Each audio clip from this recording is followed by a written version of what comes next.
Packers are the reigning world champions, but we're now halfway through a new year. And the midterm analysis of this Packers season reveals a team that has struggled to regain their championship form.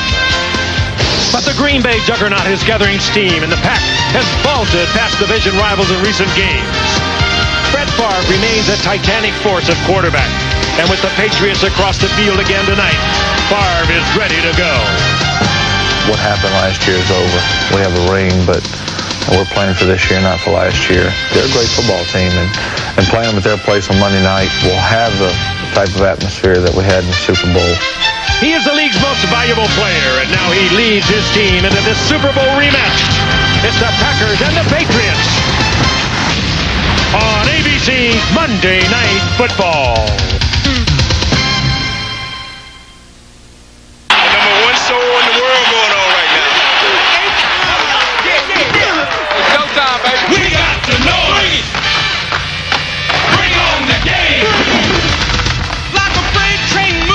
Speed of light, like a knockout punch in a title fight. The Pats and the Pack want to rock and roll. A Monday night rematch of the Super Bowl. You better be ready. You better get right. New England and Green Bay meet again tonight. Hit it. Come on and hit it. Come on and get ready. Are you ready for the football? A Monday night party. We got Frank and Al and Dan. They're gonna get it started. Chris and Leonard all set. The crowd is psyched. All my rowdy fans are here on Monday night. Bring on the game.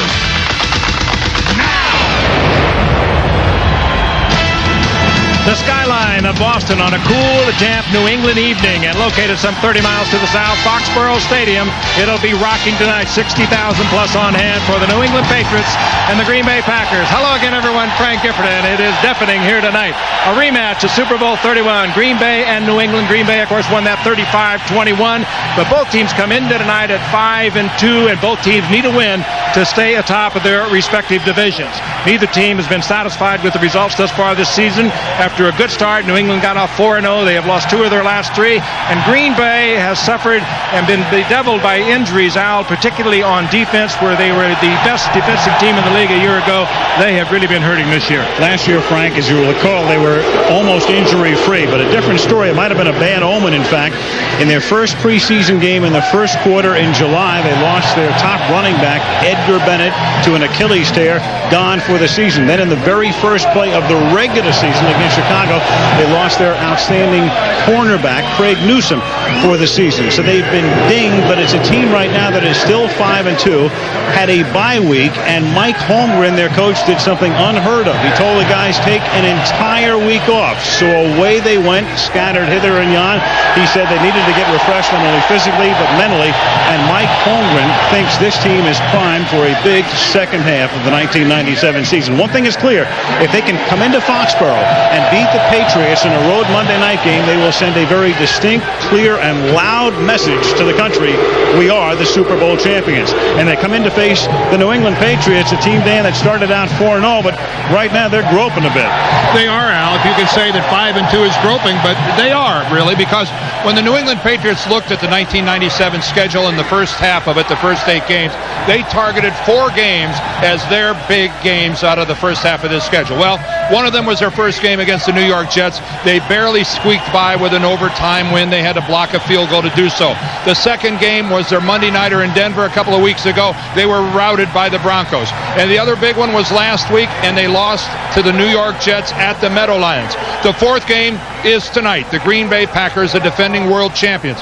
Even though they're 5-2, Pete Carroll in his first year has yet to have his ball club play a good football game in a big football game. And that is what they are desperately wanting to do here this evening. To do so, you've got Curtis Martin, who's on his way to a 1,600-yard season, and Drew Bledsoe off to his best start of his 5-year career. They have the weapons to do it. It's the defending NFC champions against the defending AFC champions on Monday Night Football. Kickoff right after this. It's a cool, crisp evening in Foxborough, which means every hit will have a little more sting to it. Welcome to the sidelines. I'm Lynn Swan. With me, Mike Holmgren. Coach, we've been talking about a Super Bowl rematch. Are these the same two teams? Can you approach the Patriots the same way you did back in January? Well, you see the same players, Lynn, but the coaching philosophy is a little different. We're seeing some different schemes on offense and defense, but the same guys that scared me when we played them in the Super Bowl scare me now. So it's basically the same team. Coach, thank you very much. Good luck to you tonight. Thanks, Lynn. And Al, it's a little slippery on this sideline, so watch it during this ball game. Thank you, Lynn. It rained here over the weekend and a little bit this morning, but the field was covered. The crowd is really into it. It's only the second Monday Night Football game in Foxborough in over a decade, and Adam Vinatieri will kick off for New England. Aaron Hayden and Bill Schrader, that is Schrader, back to receive the kick. The crowd is alive, everybody on their feet, and here we go in the Super Bowl rematch. From the 1-yard line, this is Bill Schrader. Out past the 20. Stiff arms a would-be tackler at the 25, Steve Lofton, as he shoves him out of the way. And he's finally pushed out of bounds up near the 33-yard line. Brett Favre, back-to-back MVP awards. His career numbers are there. 162 career touchdown passes. Dorsey Levens in the backfield. He will start. William Henderson is the fullback. Freeman and Brooks are the wideouts. Chimura the tight end. And then the rookie Verba, their number 1 pick from Iowa. Dellenbach, Winters went to the Pro Bowl last year. Timmerman and Earl Dotson back from an injury up front.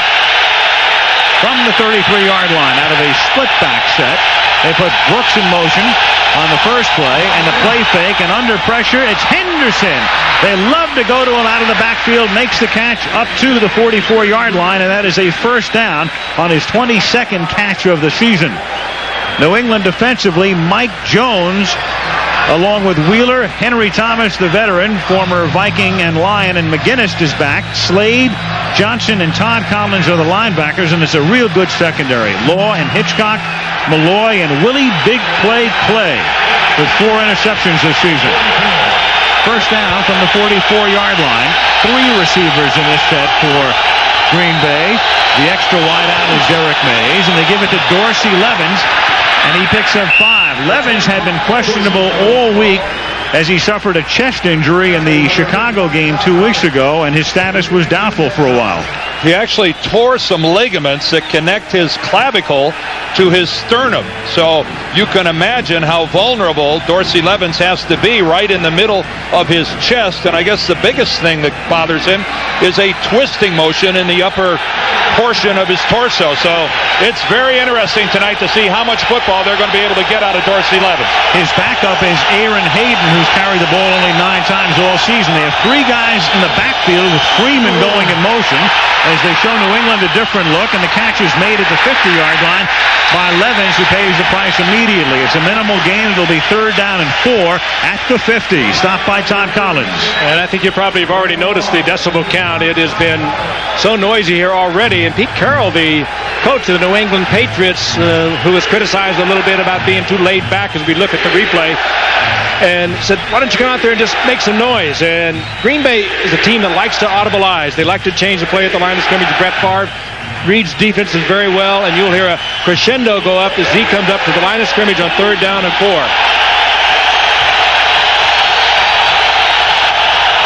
Play clock down to 2.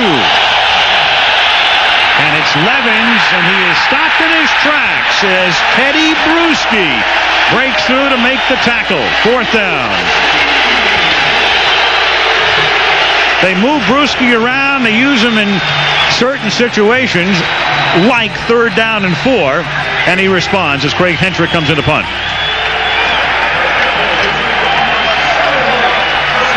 And as you could hear from a moment ago, it's going to be very difficult, at least in the early part of this game, for Green Bay to be able to change the play. David Meggett back to receive, and he'll let it go, and it bounces inside the 5 and rolls into the end zone for a touchback. 50-yard gross, but only 30 net, and the Patriots have it when we come back at the 20. Underway in Foxborough, the Patriots and the Packers.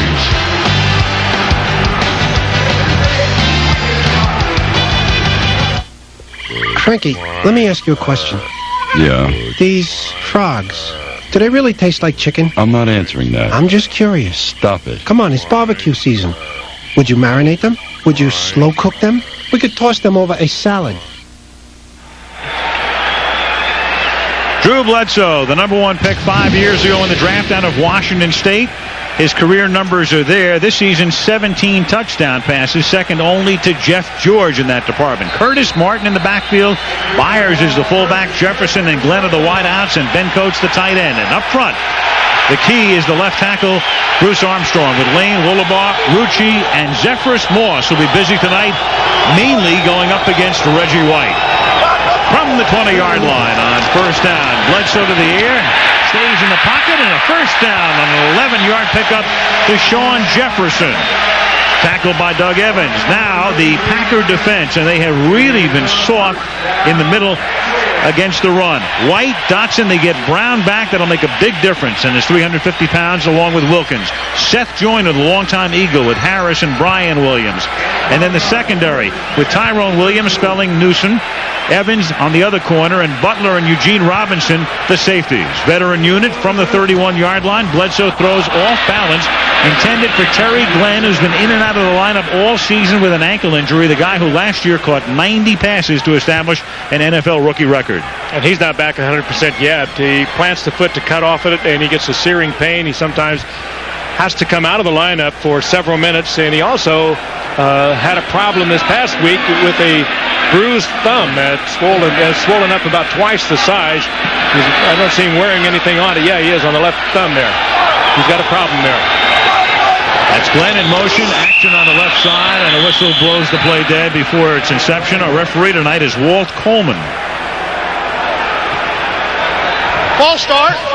Prior to the snap, offense, number 87. 5-yard penalty, still second down. Well, that just goes to show that even the best players get a little excited for the start of a football game. The best tight end in football is Ben Coates, number 87, and he jumped that snap count by about 2 seconds in his eagerness to get into his block. This guy contributes more big plays from the tight end position than any other tight end in the game, and that includes Shannon Sharp. This guy is the total package. Second and 15 from the 27-yard line. Bledsoe throws, finds Coates, who comes back to make the catch and takes it out to the 31. That's a gain of 4. Fritz Shermer, the venerable defensive coordinator of the Green Bay Packers. Well, and he suffered this year, Al. And Dan, his defensive team that was number 1 against the rush a year ago, number 1 in the league, has, after 7 games, was 27th in the league. They were averaging 145 yards against its defense, and I'm surprised New England came out throwing the ball. They haven't run the football yet against a defense that is giving up nearly 150 yards a game on the ground. And especially with a guy like Curtis Martin, who isn't afraid to carry the ball 25, 30 times a game. Extremely durable. 3rd and 11 as they line up in the shotgun. And Bledsoe guns it over the middle after the 46-yard line, and a first down as he finds Terry Glenn, covered by Roderick Mullen. First down, New England. Good pickup of the blitz. They were coming off the corner with a corner blitz. Green Bay was trying to get pressure on Bledsoe, who's had a problem. See at the top of your screen. Now here comes Terry Glenn. He reads it, breaks it across the middle, but sets up where he has first down yardage.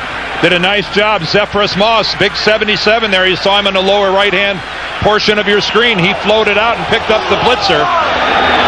That's Keith Byers in motion on first down after that 15-yard pickup.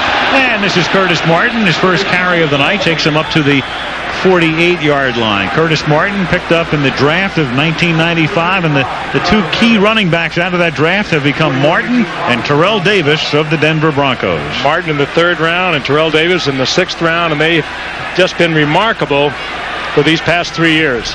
Well, Curtis Martin on a pace for 1,600 yards or more. Terrell Davis on a pace for 2,000 yards or better. How's that for production? That's pretty pacey. That is pacey. That's pacey and racy.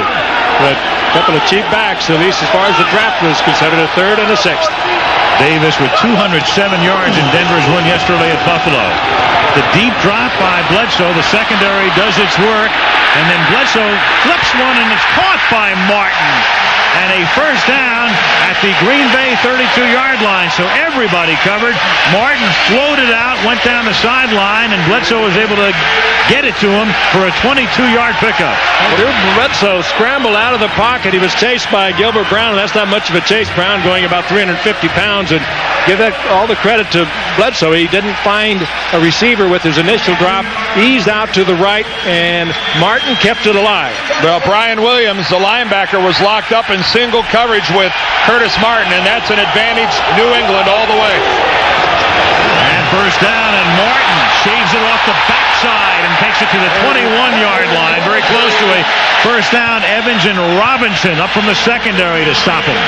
Oh, such quick feet on Curtis Martin. We talked about Terrell Davis. Terrell Davis more of a power runner. Curtis Martin with the quickest feet I think I've seen in a lot of years. Bruce Armstrong, the left tackle to that side, just caved in the entire left side. And that was a nice job of Martin by bumping it to the outside, but excellent blocking at the point of attack by the all-pro left tackle Bruce Armstrong, who just went to its 5th Pro Bowl in Honolulu back in February. Martin is so quick and getting to the outside. He plants that inside foot and loses nothing with the cut. And a lot of backs would slow up just a beat, but not Martin. They're wonderful feet. Well, they waited a little while to get it to him, Frank, but I think he's starting to warm up. From the 21, Martin, who averages 4.6 yards per carry, loses the football at the 21-yard line. Green Bay has it. Vicious hit. Martin breaking it back to the inside was really popped. I think Eugene Robinson might have been the guy that put the shoulder on him. And Reggie White's the guy who recovered it. And Reggie's going to take the ball to the sideline with him. With 8:02 left in the first at Foxborough. No score. Who's going to take it away from it? Tyrone Williams on the hit.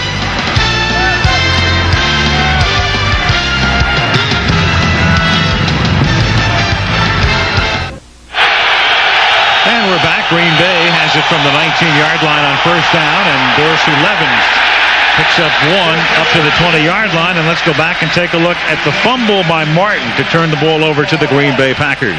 Watch from the left of the screen will come Tyrone Williams low. From the right will be Eugene Robinson high. There's Williams. There comes Robinson. Robinson puts a shoulder right on the football, and it hops right over to Reggie White.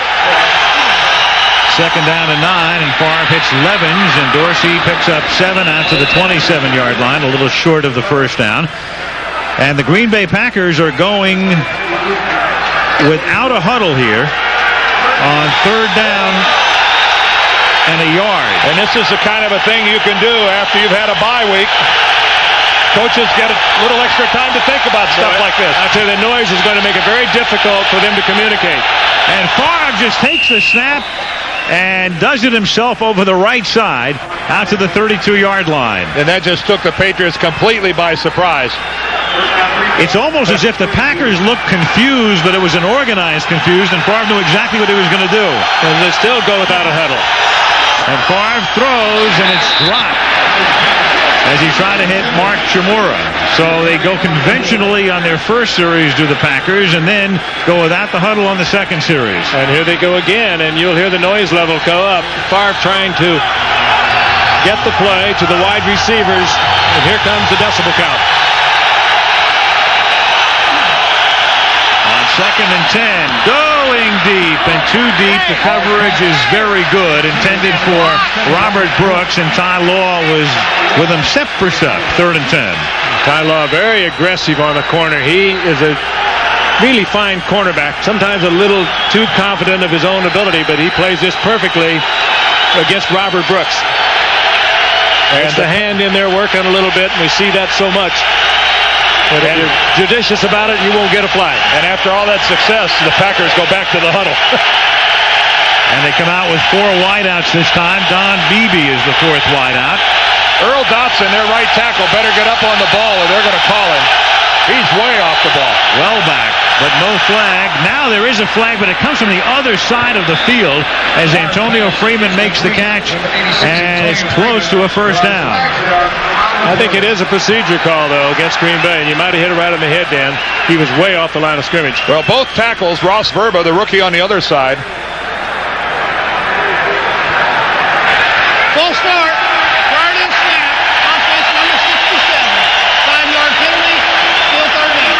Jeff Dellenbach at left guard.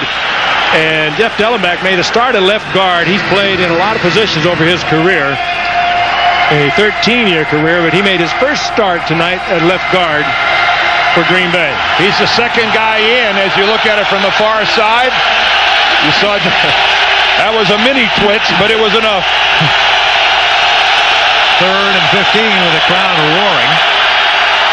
Favre has to step up under pressure, finds the open man. That is Derek Mays at the 46, and a first down. They love this kid, Derek Mays, but he's been hurt.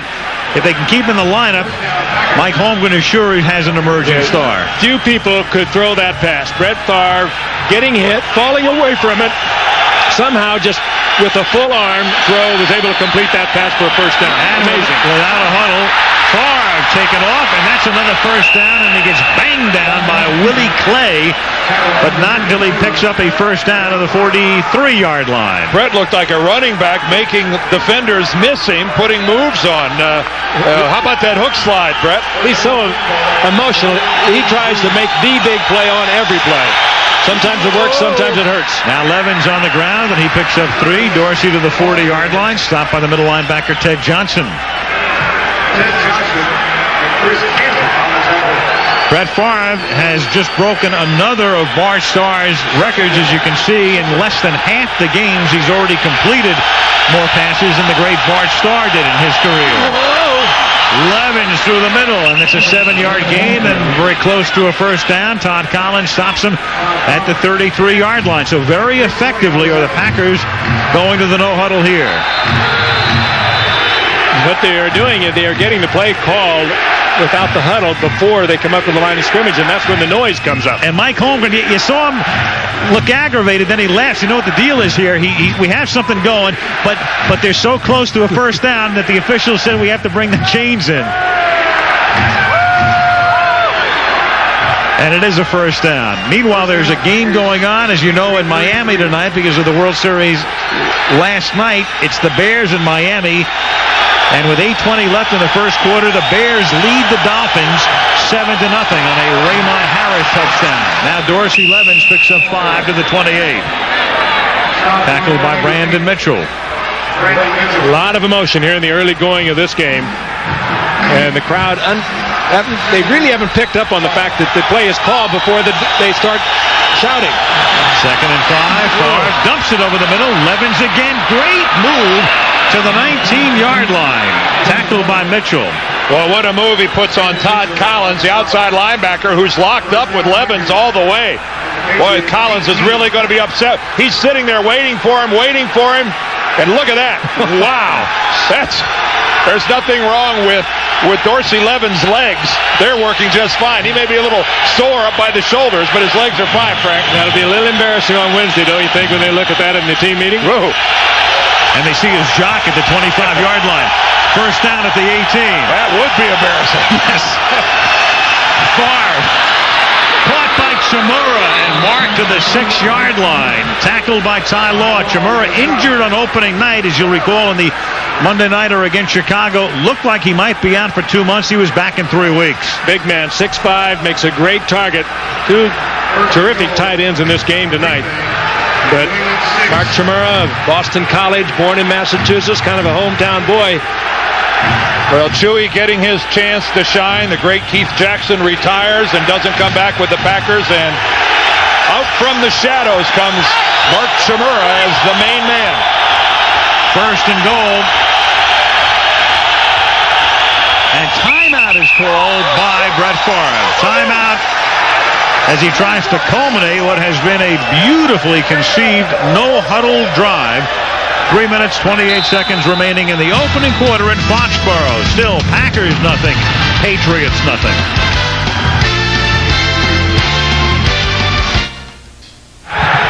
Back after the timeout, 1st and goal. Take a look at this. When the Packers get into these situations, they love to pass, as opposed to the NFL average. The average team runs 54% of the time, but the Packers, their offensive coordinator, Sherm Lewis there, they love to pass. Thus, they have only 1 rushing touchdown this season and 15 passing touchdowns. And they'll go to the air on 1st down, and Favre dumps it off to Levins, and they turn nothing into a touchdown.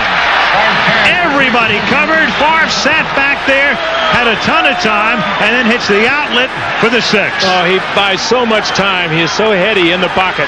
He has a sense of where he is. First of all, he had good protection and had all the time in the world to read it. But the passing offense of Green Bay is very low risk. He didn't have good protection, Frank. He had stunning protection. But look at this. He knows exactly where he is, knows where his people are. That's the key to this West Coast offense or home gun offense or whatever you want to call it.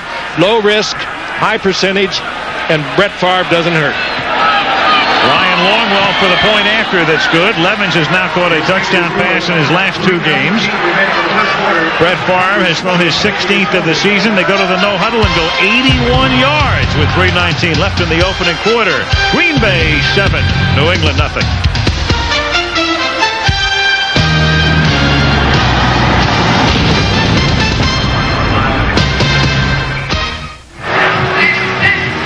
Well, on the 13th play of that drive, Brett Favre held the football for a little over 5 seconds in tossing that ball out to Dorsey Levens. A tremendous job up front by his offensive line. Just awesome. Ryan Longwell with a very short kick, but it takes a tough bounce, and Dave Mega can only cover it at the 12-yard line. Tackled there by Chris Darkins. So back comes Bledsoe with his team down by 7.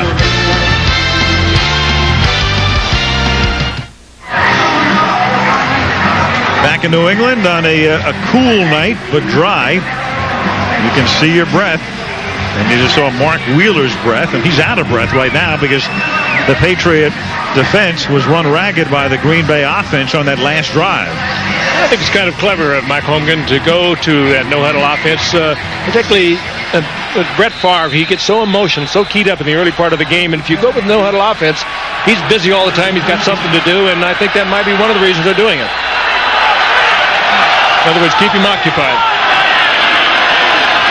Now from the 12-yard line, Curtis Martin had lined up in the slot. Pressure on Bledsoe, and the first sack of the night belongs to the Green Bay Packers as Leroy Butler takes care of him. It'll be 2nd and long. Butler and Gabe Wilkins are both there.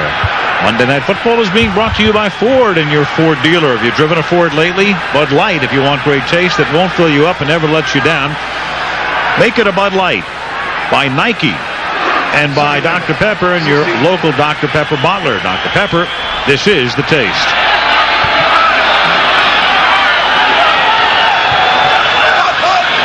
On 2nd and 16 from the 7, Curtis Martin through the middle up to about the 10-yard line, and he's stopped there by Gabe Wilkins. Fritz Shermer clearly happy about Gilbert Brown coming back, and what it allows him to do what we've seen him do in the last couple of plays, and that is blitz with Leroy Butler. And without Gilbert Brown, Leroy Butler was kept more in the running mode to stop the running game, and we've seen him come twice in a row now, and this is kind of uncharacteristic of Fritz Shermer. He does not live by the blitz. They're very sophisticated when he comes with it, but they're doing a lot of it here early on against New England. And that's because they can. That means Gilbert Brown is back. On 3rd and 13, Bledsoe guns it, and it is incomplete. A flag does come in, though. Terry Glenn draped by Roderick Mullen.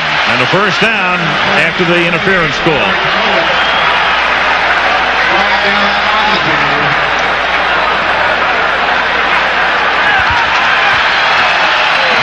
No question, they missed Craig Newsome. Roderick Mullen is having to play in a position where he should not be, and he's hurt them over the past couple of weeks. He's their dime back, the guy that comes in their extra back package, and you can see he had the left shoulder, the left arm draped over the shoulder just a half a beat early. He had that same thing happen to him in Chicago and do the same kind of flag. Almost identical. 1st and 10 from the 20-yard line. Martin on a very slow developing play down by Gilbert Brown. And let's go to Chris Berman for an update from New York. All right, Al, thank you. The other Monday night game between the Dolphins and the Bears in Miami, we told you that the Bears scored first, but look at Jarris McPhail to the same infield on which the Marlins won the World Series last night. Could go all the way. 71 yards, 7-7 Dolphins and Bears. Al?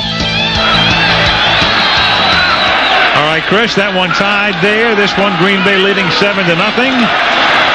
And this is Martin again with a minute and a half to go, tackled by Gabe Wilkins. That Miami-Chicago game is significant for New England in particular, because Miami coming into the game with a mark of 5-2 and New England 5-2. So if the Patriots can win and the Dolphins can lose, New England would be in first by their lonesome, or vice versa. A Miami win and a New England loss puts Miami on top by themselves. 3rd down 7 from the 22-yard line.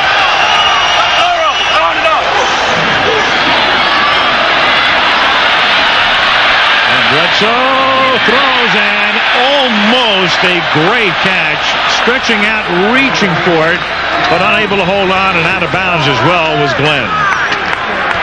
And that time, with no blitz, 4-man rush by the Green Bay Packers, Drew Bledsoe had plenty of time in which to deliver the ball. He just could not find a receiver that was not covered. Good coverage on the part of the secondary in their nickel defense for Green Bay. He really delivered the ball to a great spot. The coverage by Williams was close enough. That was a nice job by Bledsoe putting it where Glenn had an opportunity to catch it. Tom Tupa leading the league in gross punting average, 48.4, sends it to the 25-yard line, and Bill Schrader with a nice run back up to the 37. So he beats his average, a 52-yard punt for Tom Tupa with 32 seconds remaining in the quarter. Now, quarterbacks are in the news as we take a look at today's Budweiser NFL news. There was an altercation. Jim Harbaugh suffered a chip bone in his right hand. He punched Jim Kelly, the ex-Buffalo quarterback, on Saturday. He's on the non-football injury list. We'll explain more in a moment. Alex Van Pelt, the Bills quarterback, starts on Sunday. Instead of Todd Collins, it'll be Troy Aikman starting Sunday against the 49ers after his concussion. And the Falcons have cut Billy Joe Tolliver. Hasn't been a good year for Billy Joe's. Dorsey Levens up to the 42. On the Harbaugh thing, Jim Kelly made some remarks, and we touched on it last week, and he cast some doubt on the durability and the manhood, in effect, of Harbaugh. And Jim took the high road last week when we asked about it, but the two got together because NBC was doing the game in San Diego, and the end result was Harbaugh hit him, and Harbaugh will miss, well, at least a game, and he's on the non-football injury list, which means he doesn't get paid. To the tune, suffer a fracture in his hand? Yeah, to the tune of about $140,000 a game. End of the quarter, 7-0. Monday Night Football back after this message and a word from our ABC stations.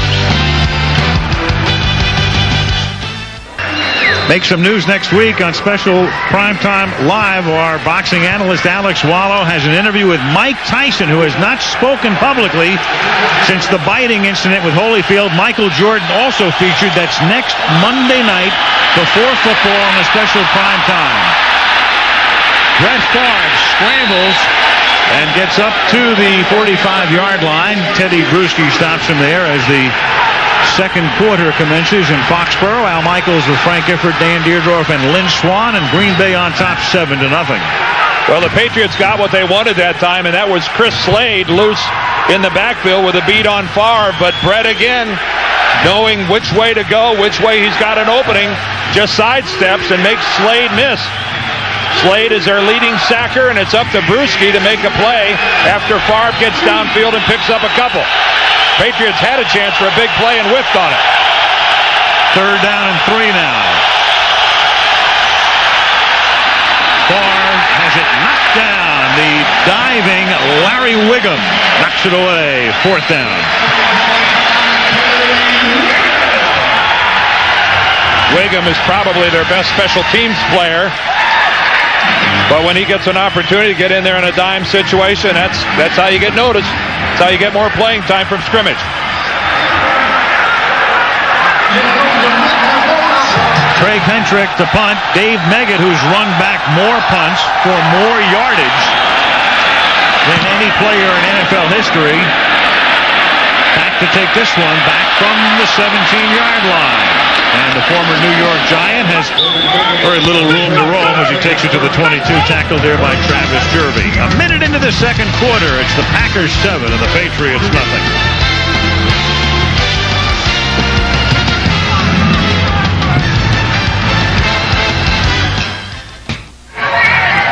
Aerial footage tonight provided by Goodyear as we look down upon Foxborough Stadium in Foxborough, Massachusetts, not far from the Rhode Island border, and about a 45-minute jaunt from Boston. First down, New England at the 22-yard line in the Super Bowl rematch. And Bledsoe starts to slip under pressure and gets taken down by Gabe Wilkins.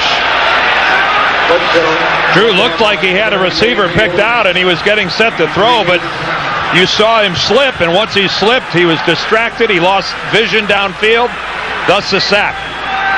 And pretty good hustle by that defensive line, too, Dan. He only had a beat in which to get rid of that football, and then they were all over him.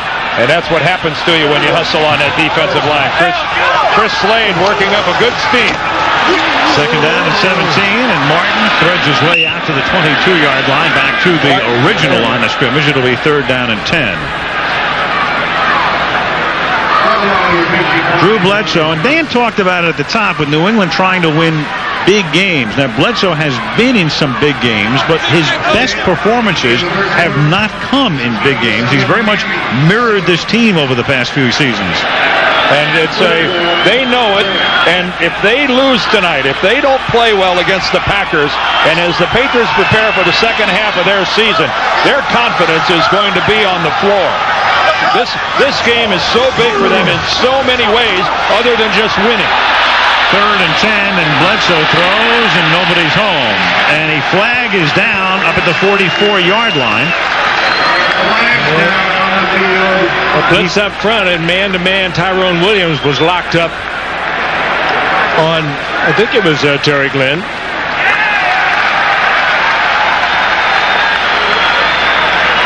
Panthers with a lot of blitzes to the face. Illegal contact on the defense, number 37. 5-yard penalty, automatic first down. Because when you come with that blitz, you lock up on the outside, and you tend to play it a little bit tighter than perhaps you should. Take a look at upper right corner, and you see the contact. Glenn's trying to break back to the inside. And they call Tyrone Williams. Williams filling in for the injured Craig Newsome, who was lost for the season in the very first game. From the 27-yard line.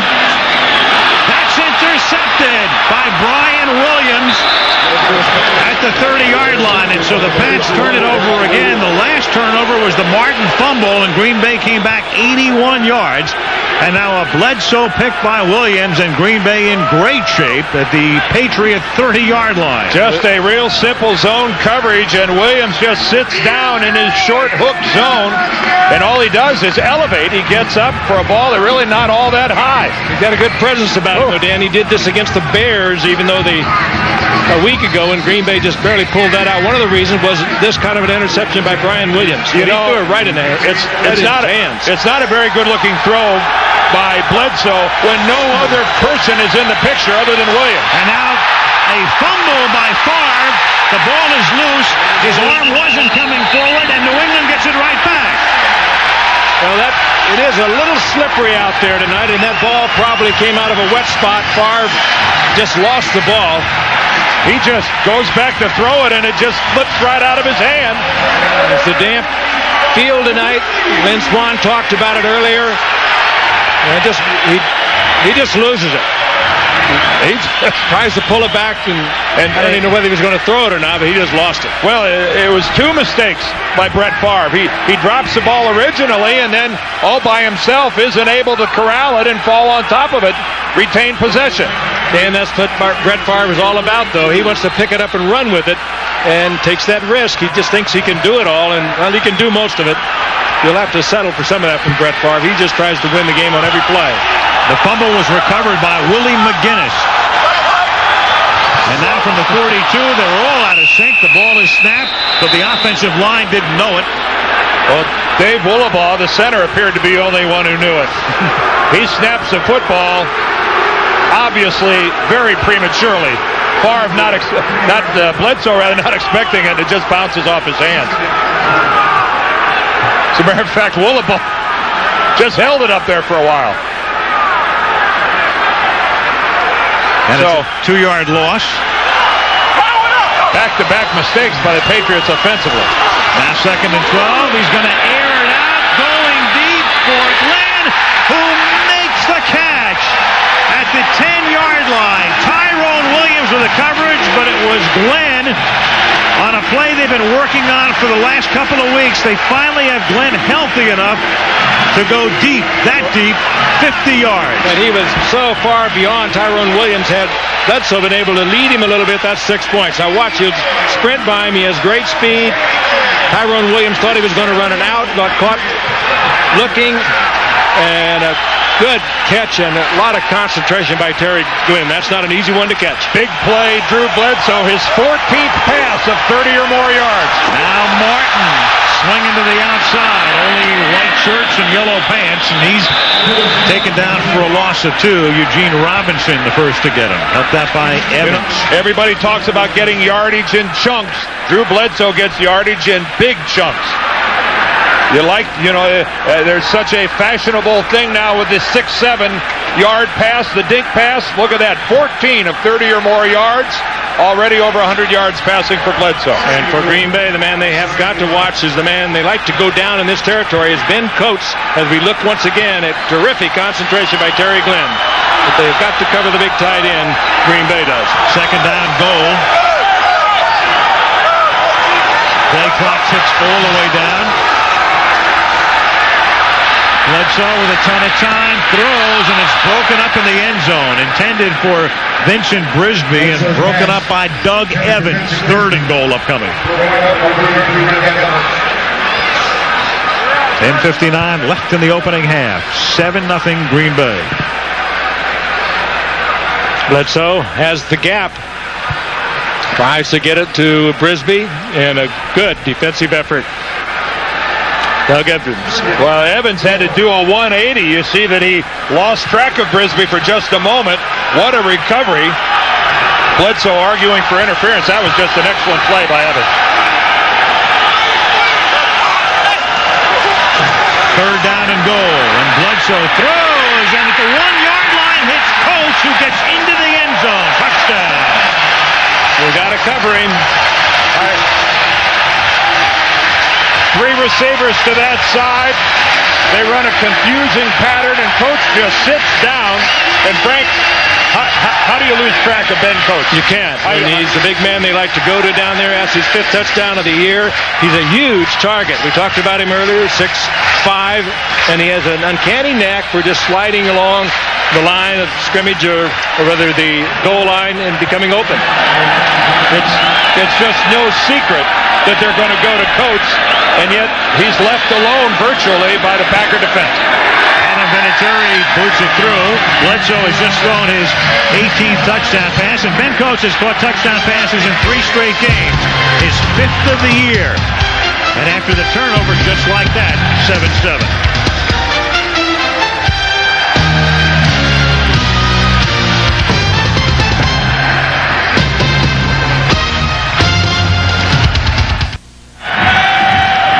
Well, that's why they call them the New England Patriots. A lot of different states represented. Massachusetts, Vermont, Pumpkin Land. Folks coming in from everywhere here. Vinatieri's kickoff taken by Schrader. And Schrader is taken out of bounds by Steve Lofton up at the 21-yard line. 10:45 left in the opening half. Good one so far. 7-7.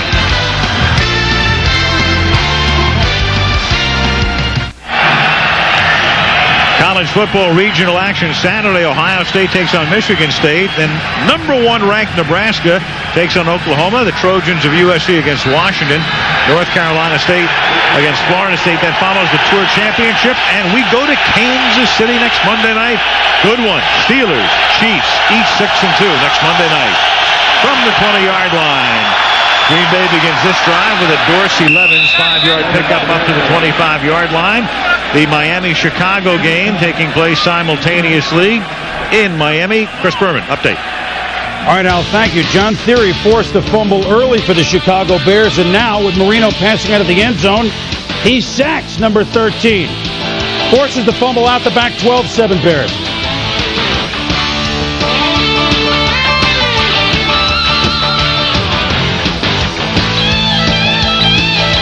3rd and 3. Kind of hard to squeak that studio report in here with the no-huddle offense.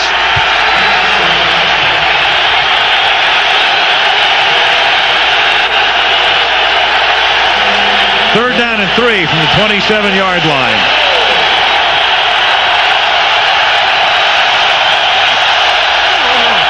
Favre into traffic, somehow gets it into Antonio Freeman. First down up at the 36-yard line. Well, he drilled it in there. That thing was, I'd say that's a difficult catch for Freeman. His play was right there. You almost catch that in self-defense. Oh, you have to. How to snap your shoulder pads. He had something on that. Again, the no-huddle. Green Bay putting it in during the bye week. Here's Levens. Sherman Lewis, the offensive coordinator, was saying in all the years he has been working with Mike Holmgren, Mike has not used the no-huddle. So something distinctly different tonight and something that you can't think New England could have prepared for. Well, they would still be calling the plays. Plays, of course, called by Mike Holmgren, and Andy Reid calls it in. Levens, as you can see, carries by game going down, but not tonight. As he makes the catch here at the 40-yard line, Levens, despite that chest and shoulder injury, and we talked about him, was on the fence, on the bubble in terms of even playing tonight. We were really wondering about him. But Levens he's a great man to have in there because he's so versatile. He's a good running back, as we've seen tonight. But how about that Carolina game a year ago? 210 yards of total offense in the NFC Championship. Running and receiving about as good as you get when you want the combination. He's already rushed 10 times and caught 5 balls tonight in a quarter and a half. They go to the huddle and come out with this play on 3rd down and 5. 4-man Pat rush, and it's enough to knock Favre down at the 41-yard line. 4th down. Bruschi first, and Slade as well. And the New England defense is snapped to life following that long drive of Green Bay's, where they put up their first 7 points, but the New England defense has battled back.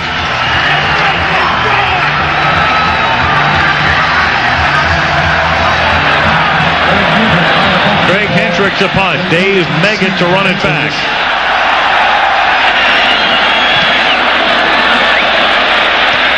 Low liner. Meggett from the 19, buried as he hits the 23. Lamont Hollandquist making the tackle. 7:31 left in the half in Foxborough. Green Bay 7, New England 7.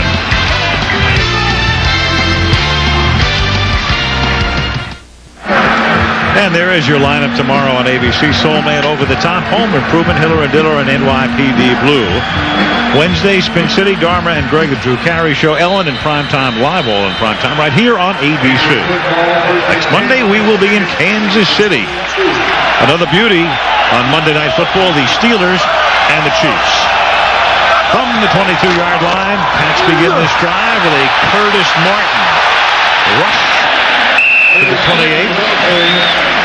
2nd and 4. Monday Night Football being brought to you by Nissan to remind you that life is a journey. Enjoy the ride. Budweiser, Beechwood Age for that clean, crisp taste. And Sprint PCS. Sprint Monday nights, they're free and clear. Martin gets 6. I think they should be going to him a lot more than they have. He gets 6 on first down, puts you in a good position. Then they go right back and put the ball in the air. He likes to carry the ball, give it to him. 2nd and 4 from the 28. Good protection. Guns it. Tipped incomplete. Secondary doing a masterful job. 3rd down and 4. Boy, he had Ben Coates, too. Ben Coates ran a square-off pattern, ran about 15 yards down, came across the middle, and that's where Bledsoe was going with the ball. And he had all the time you could want. Reggie White, number 1092, working against Zephyrus Moss, getting some help from Curtis Martin. And all his life, Reggie White has been double-teamed. No need for it to end now. Title of a great book for Reggie. Double team. 3rd down and 4. That's caught by Glenn. And Evans bumps him out of bounds. And Glenn, who caught that 50-yarder to set up the Coach touchdown. Very much a key figure tonight. Coming into tonight after spraining that ankle in the very first game against San Diego, he only had 12 receptions, but he really has never come back to 100%. This time he comes all the way across, wide open target for Bledsoe. They try to single cover him. He's got great speed, and he could really add to this offense. Get him back 100%. First and 10. He's caught 3 balls tonight for 86 yards. Mark it at the Pat 49-yard line. And Bledsoe throws over the middle, caught by Sam Gash. Minimal gain. Rick Shermer looks on. And it's a funny sport in so many ways. Sam Gash, a crowd favorite. They're cheering the fact they announced him. Pete Carroll, you think back to last year's Super Bowl. He was the defensive coordinator of the 49ers. There were a lot of rumors he'd be here, but you had the Bill Parcells situation. We asked him, where'd you watch the Super Bowl last year? He said his son was looking at the University of Delaware. He watched it at a cheap roadside motel in Newark, Delaware, on a grainy 17-inch screen. And here he is, 10 months later, coaching the Pats against Green Bay. Oh, shit. Bledsoe throws, incomplete. Third down. So from a cheap roadside hotel to the sideline of the New England Patriots. And of course, the former head coach of the Jets went out to San Francisco, did such a great job there, became the attraction, one of the attractions for head coach last year. But he coached against Green Bay in those 2 years at San Francisco, and one regular season game, 2 playoff games, and did a fine job. There were a lot of people after Pete Carroll. You've heard of the 4 seasons chain. Pete was at a quarter of a season. 3rd and 7. Bledsoe. And that's caught by Terry Glenn for a first down. So they convert on 3rd and long and keep the drive alive. And Terry Glenn is making a believer out of Doug Evans. They're not locking up with him. We've seen him beat Tyrone Williams on one corner. We've seen him beat Doug Evans on the other corner. He makes such a difference. Stretches the field for the New England Patriots. They can work underneath with Coates, John Jefferson, and Brisby.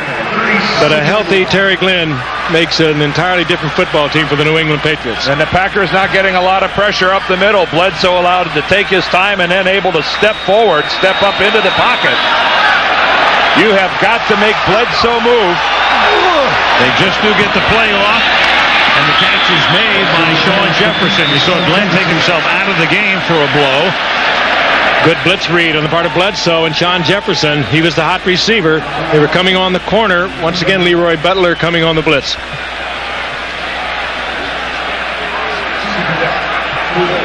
Top of your screen. 84 Sean Jefferson cuts it off, breaks it off short because he also reads the blitz. 2nd and 4.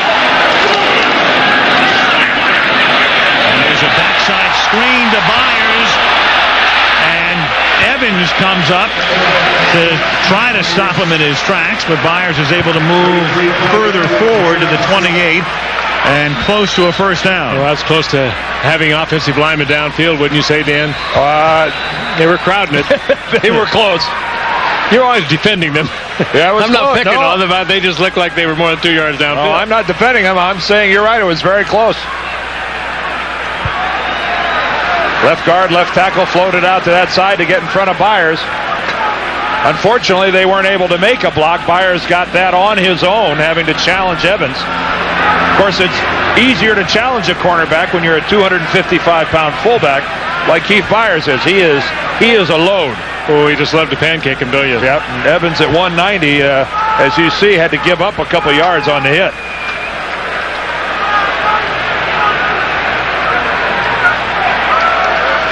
Quick little conference while they take the chains back to the sidelines. Mike Holmgren, offensively oriented. You saw Larry Cannon on the New England sideline. He is their offensive coordinator. There he is. Former Raiders quarterback coach. 3rd down and 1 from the 28-yard line. Coach provides leverage as he goes in motion, and they run Martin to that side and pick up the first down at the 25-yard line. Boy, they're lucky they got that. Gilbert Brown got through the line and got upfield. He almost disrupted that short yardage play.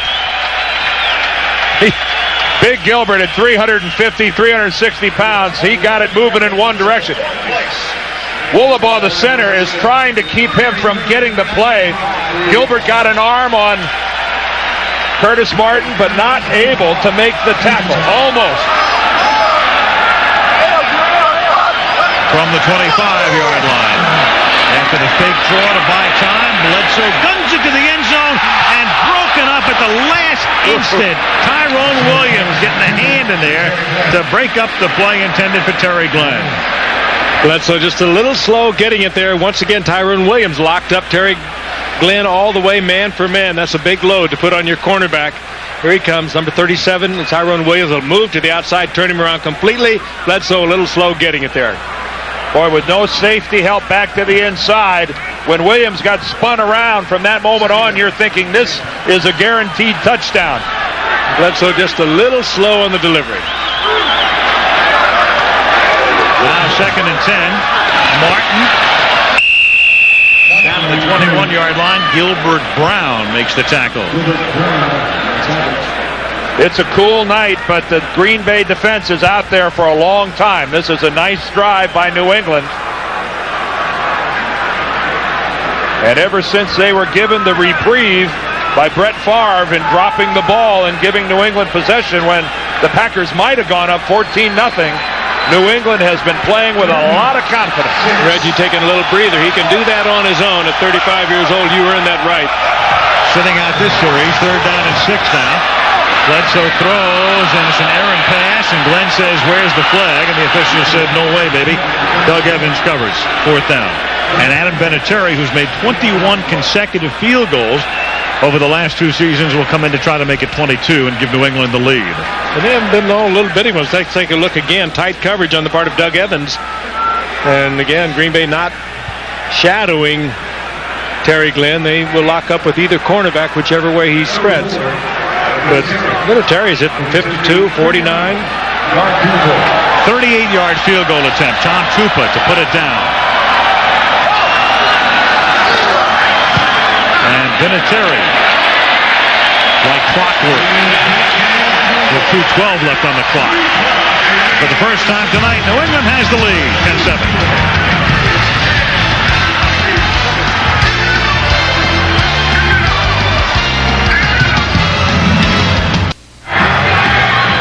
Chilly night, but a dry evening in Massachusetts.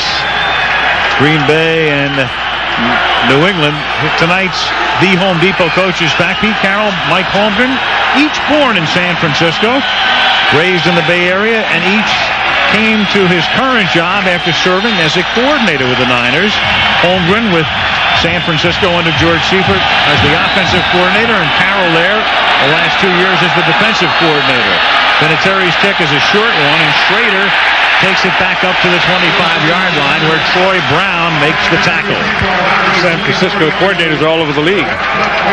Ray Rhodes, Mike Shanahan, Dennis Green, all these pups out of Walsh and Seifert.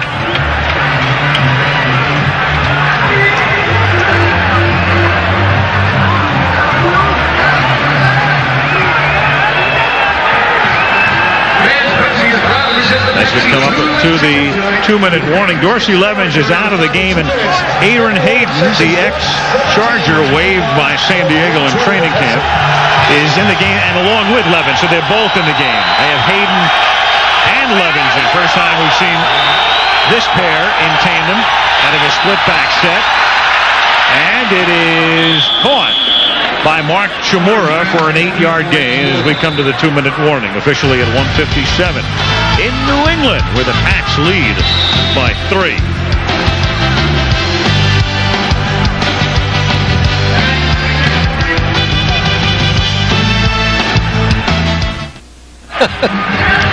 One of these games, when the schedule came out, we looked at it. How can you go wrong in the middle of the season on Monday Night Football, a Super Bowl rematch, and it's lived up to every expectation.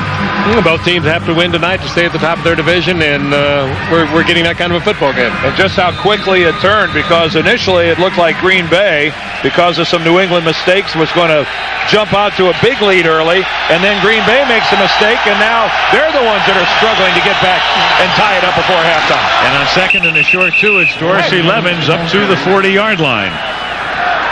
When you look at Brett Favre, looked like he was limping a little bit when he came over to the sideline there at the 2-minute warning. Something to watch in the second half. But other than that one mistake, he's been moving and throwing the ball very well. I think Bledsoe, Favre together putting on a pretty good clinic tonight. Brett on first down now, guns it, and it is almost picked off by Willie Clay. Willie Clay has 4 interceptions on the year thus far. He read that beautifully. He just sits back there and plays center field, and it's tough to read Brett Favre's eyes. He looks a receiver off, but he focused in on this one, and Willie Clay was right there trying to get the ball into Freeman, and he had his eyes glued to him all the way across, and Willie Clay, reading Favre's eyes, almost gets the pick. Second down and 10.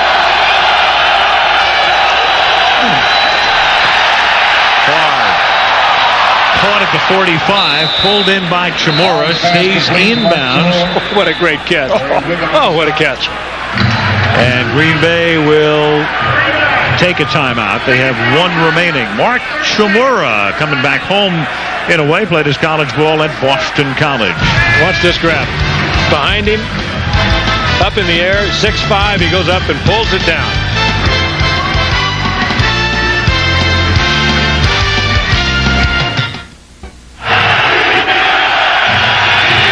It is third down and 3 for the Green Bay Packers from the 47-yard line. With 1:23 left in the first half. And Favre throws. It's caught by Robert Brooks. That's his first catch of the night and only the 3rd catch tonight by a Green Bay wide receiver. Moves the chains. First down at the 47. Packers with 1 timeout. Favre hustles them up to the line of scrimmage. He wants to get this play off. They need about another 16, 17 yards to be in Longwell's range. Throws underneath again. Levens has had a busy night. That's Dorsey's 6th catch to the 40. 2nd and 3. Favre screaming at them now, up to the line of scrimmage. What a competitor. He'll fight you, he'll scratch you. And on 2nd and 3, the pass is low. Beebe went down to try to get it, but the veteran can't make the catch. Don Beebe, who's played in 5 Super Bowls. 4 at Buffalo and won the ring last year. A reminder, Monday Night Football on the internet with drive chart, stats, and the rest live at abcnnf.com.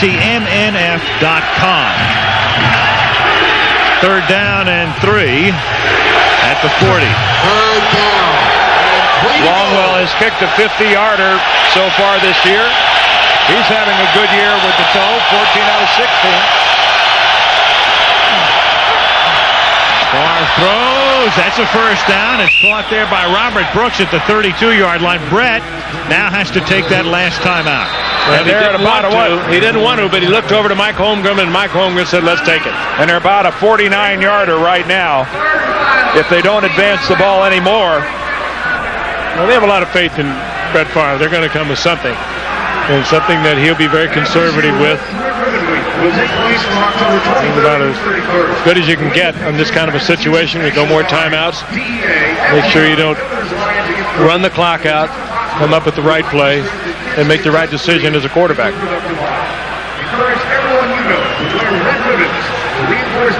Strategy be played out. It's been fun for all of us to watch the development of Brett Favre.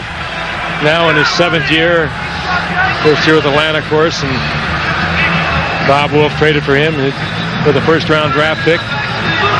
Here's the other Holmgren's first year. The other game in Miami, 2:27 left in the half, in Chicago, a winless team leading Miami 15-7. Bears going into the game 0-7, and the Dolphins with a mark of 5-2. Chicago's up by 8 as the first half draws to a close there. Here, 28 ticks left, first and 10. Green Bay out of timeouts from the 32-yard line. Favre gunning it to the goal line and caught by Chamorro. Touchdown. Well, right between Malloy and Clay. Both safeties for the Patriots right there, and talk about a laser shot by Brett Favre. And he's on. It's beautiful to watch. He has got an incredible arm. Chamorro, by the way, great concentration between the two defenders. We're seeing two terrific tight ends here tonight. Mike Chamorro, and of course, Ben Coates for New England. 32-yarder, the longest touchdown reception of Chamorro's career. He caught 2 in their last game against Chicago before the bye. The extra point by Longwell is good, and with 22 ticks left, the Pack is up on top by 4. Well, there's 3 receivers to that side of the field, and you see right down the middle of the field is Chamorro, and Malloy and Clay, both of them slow to react. And a great pass protection job by the guys up front. Only a 3-man rush. They drop 8.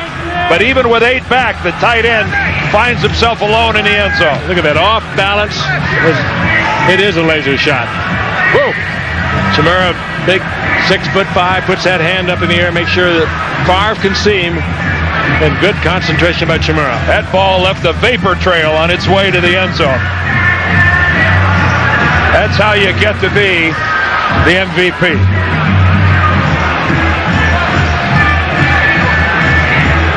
Well, how disappointing for the Patriots. They're working on keeping the Packers out of field goal range and end up giving up the go-ahead touchdown instead.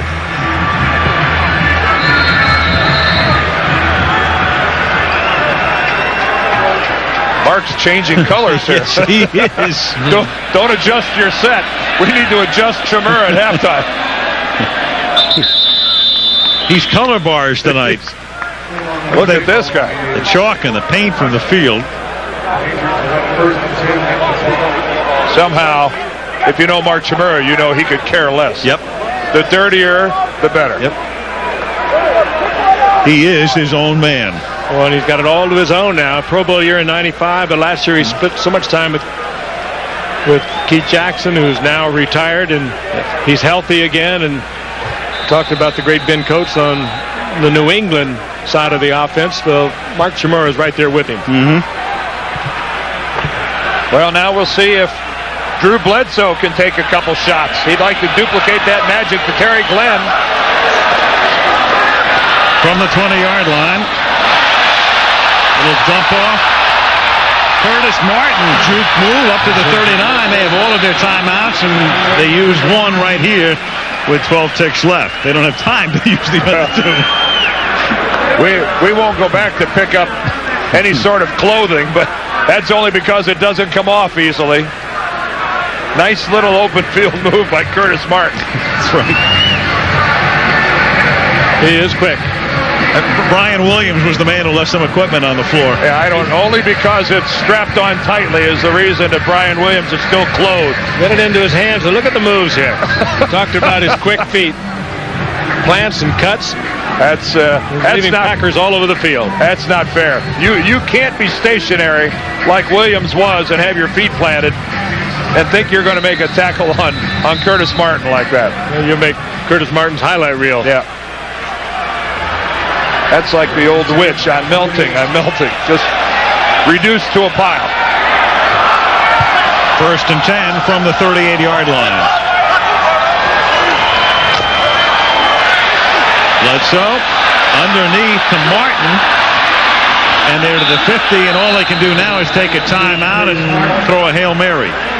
Well, they take a shot, hope they get a defensive penalty that allows them to kick a field goal.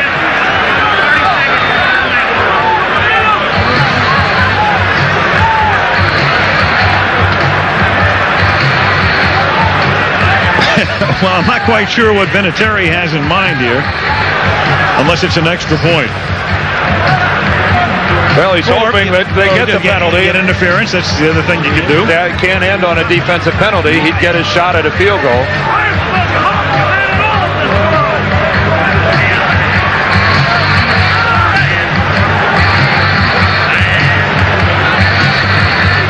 4 seconds left in the half. Green Bay on top 14-10.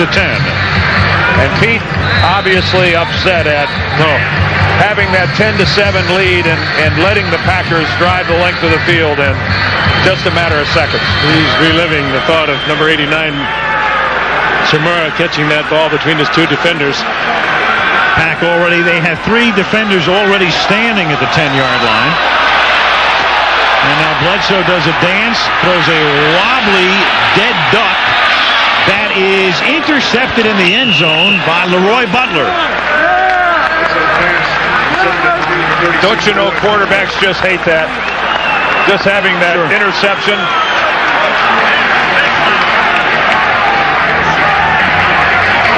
And that's the way the first half ends. It was a good one. 14-10. The Pack up by 4, and let's go to New York and Chris. All right, Al, thank you. Coming up on the Lexus Halftime Report, we'll have the highlights of the other Monday night game, Chicago and Miami. And from yesterday, we'll show you full moon in Seattle as Warren eclipsed the Raiders. And the bus moving into the passing lane in Pittsburgh. All that after this message and a word from our ABC station.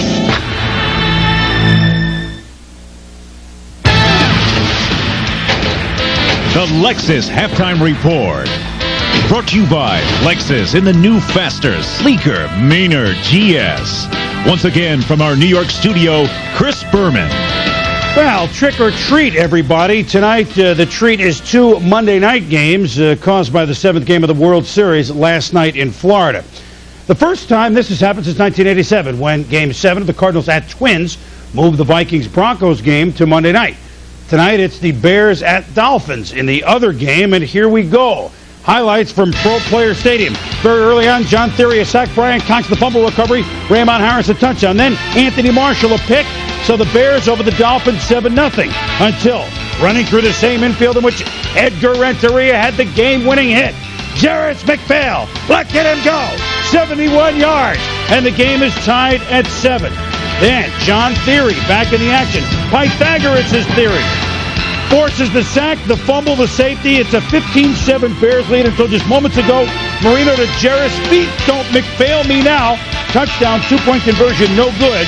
And right now, with just a short time to go in the first half, it's Chicago leading Miami 15-13. Something older, something newer. The newer is Terrell Davis, who is already at 1,000 yards rushing for the Broncos after just 8 games. Something older, Warren Moon, 40 years young. With apologies to Tom Petty, yesterday it was full moon fever at the Kingdome.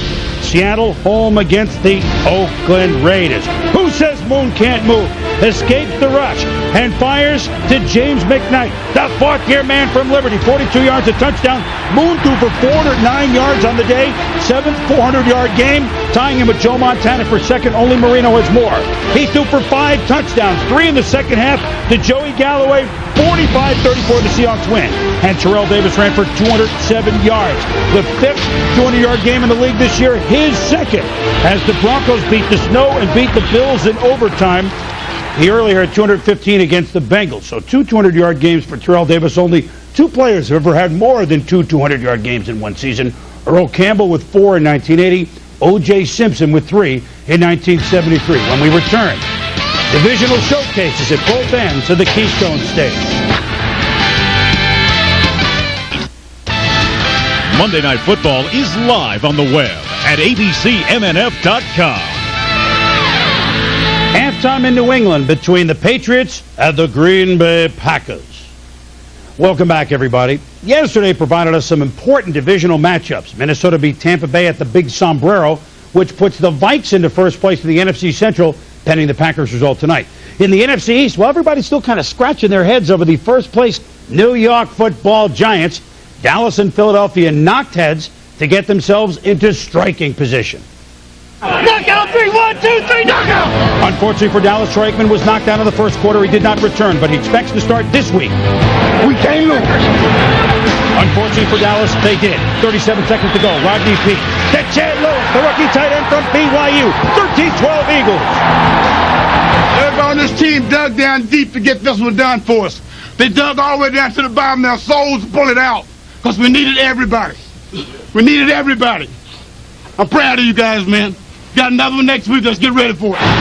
Railroads fired up. So are the Steelers and Jaguars in the first place duel in the AFC Central in Pittsburgh. Down 10-0 in the third quarter.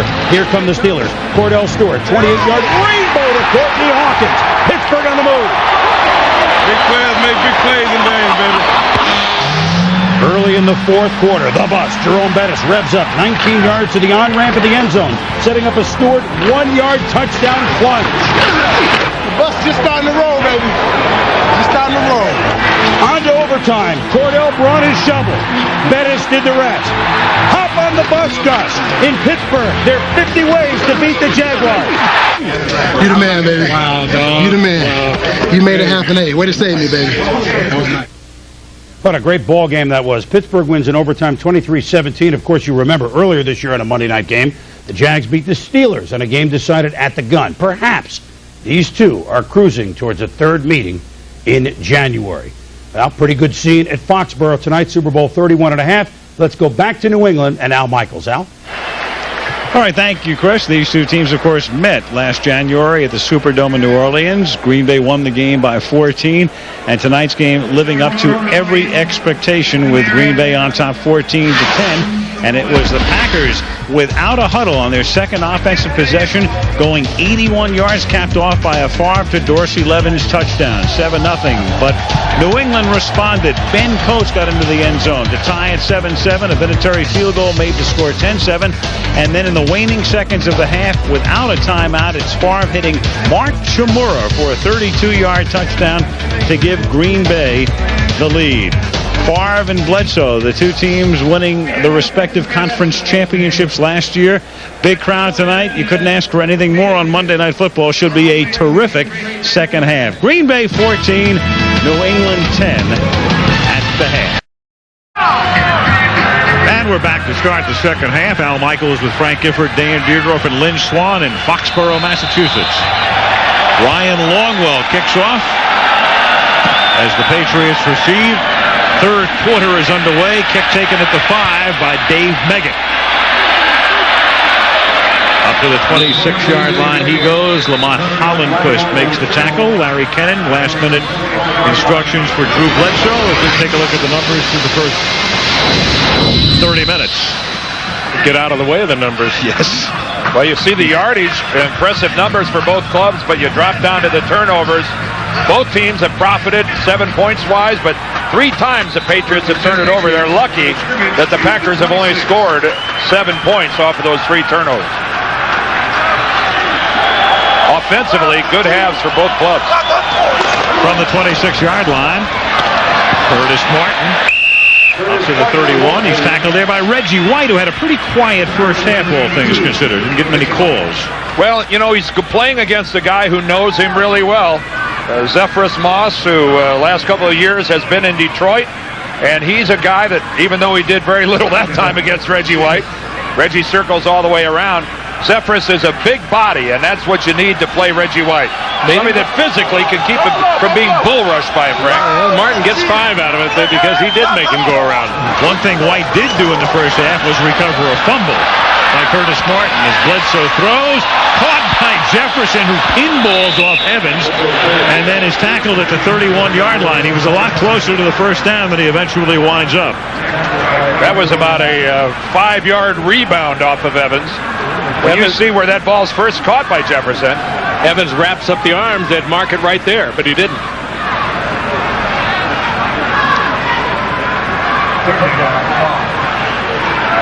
If he wraps up the arms, they would mark it progress right there. After all that, no gain. He caught that thing up around the 36. Yeah. Third down and 5 now. Bledsoe signals for Brown to come in motion. And then Drew throws, high pass, caught by Glenn, tackled by Tyrone Williams, and a first down. So Glenn, who caught 90 passes last year, and remember, he's the guy Bill Parcells didn't want to draft, was overruled, and I'm not saying that started the whole Parcells-Kraft thing, but it didn't help matters. Well, it was one of them, and no question about that, but he set an NFL Rookie of the Year record for receptions. And without him, well, Bill probably wouldn't have been in the Super Bowl. Terry Glenn, the player that during training camp, Bill Parcells referred to him as She, which upset Terry Glenn a great deal. From the 39-yard line, going deep is Bledsoe, and it is caught at the 15 by Terry Glenn. Boy, she made a great catch there, didn't she? Her Royal Highness. Princess Terry all over that. Boy, second time down the right sideline that Bledsoe has found Terry Glenn. And it's Tyrone Williams once again. A little move to the inside. It spins Williams around. He's just having a hard time staying with Terry Glenn, and then great concentration and sure hands by Terry Glenn. And once again, Bledsoe shows everybody he's the master of the long ball. Glenn with a 49-yarder and a 50-yarder tonight. Martin to the 10-yard line, tackled by Robinson. Williams in pursuit, and twice now the ball has been a little underthrown, and that's a tough one to handle for a receiver. But when you've got that much separation from the cornerback that's trying to cover you, you've got room to adjust. Terry Glenn, unchallenged, he could go any direction he wanted to react to the football. And what's that? That's now number 15. 15 plays of 30 yards or more by Bledsoe. Glenn has caught 6 for 154 yards. Bledsoe on 2nd and 8. Flushed out. Nobody home. And he was out of bounds before he threw it. All the Packers defensive linemen are back there beseeching the officials for a holding call. A look of wonderment on Fritz Schirmer's face. Gilbert Brown taking himself off the field. Gilbert's coming back from basically 5 weeks off, and he's been having to stay on that field a long time. Coach getting double coverage, and that makes a lot of sense. Yeah, well, the last time in that situation, they let him alone, and the Patriots found him for a touchdown. Bob Kuberski comes in to replace him. 3rd down and 8. Bledsoe throws over the middle, caught inside the 5. That's Glenn's 7th catch, and it should be enough for a first down. As he reached for it, they had to get to the 2, and he got to the 1 or 1.5, enough for a 1st and goal. Bruce Armstrong, the left tackle, still down on the ground. He just now got to his feet and hobbles up, trying to stay in this ball game. The best offensive lineman the Patriots have that time, I think, working against Gabe Wilkins. Top of your screen, I thought he held Wilkins on the play, and he did. Just tackled him and got away with it. Out of the eye. The eye back is Martin. Can't get in. No gain. 2nd down and goal with 10.5 to go in the 3rd, and Green Bay up by 4.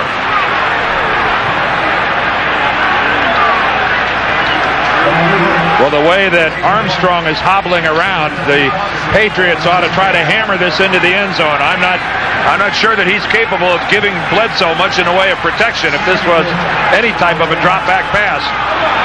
And take it over this man, number 92, Reggie White. Stay away from the left side. You're right, Dan.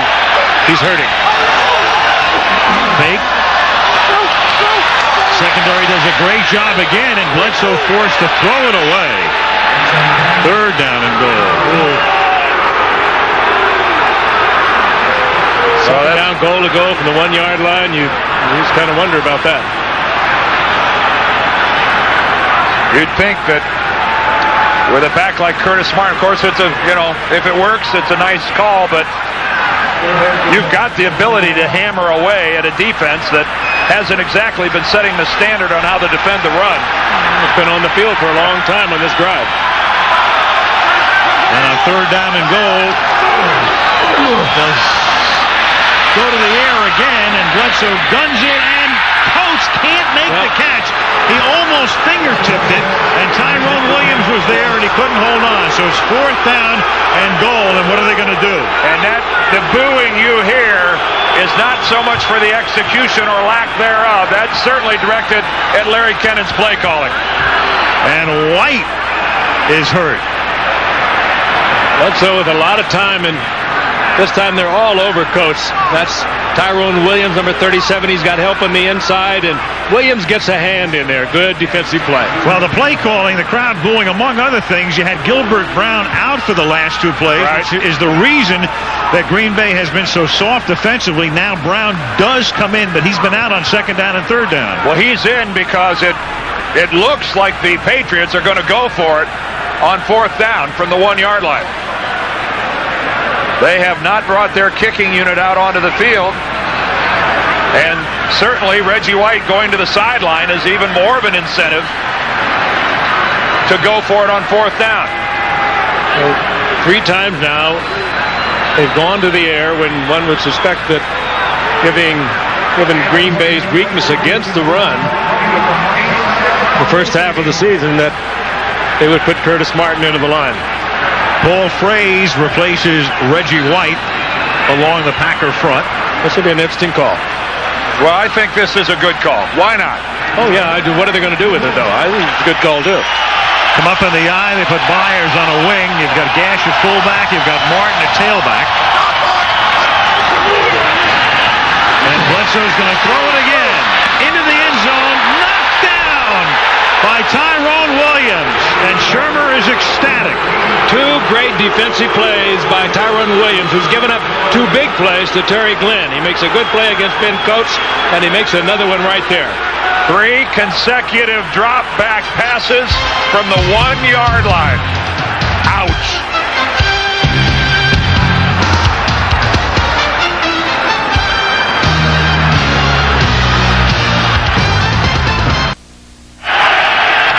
A reminder, next Monday, Primetime Live, Mike Tyson speaking out, first time publicly since the Evander Holyfield fight. Michael Jordan also featured on Primetime, and then Monday Night Football is from the 1-yard line.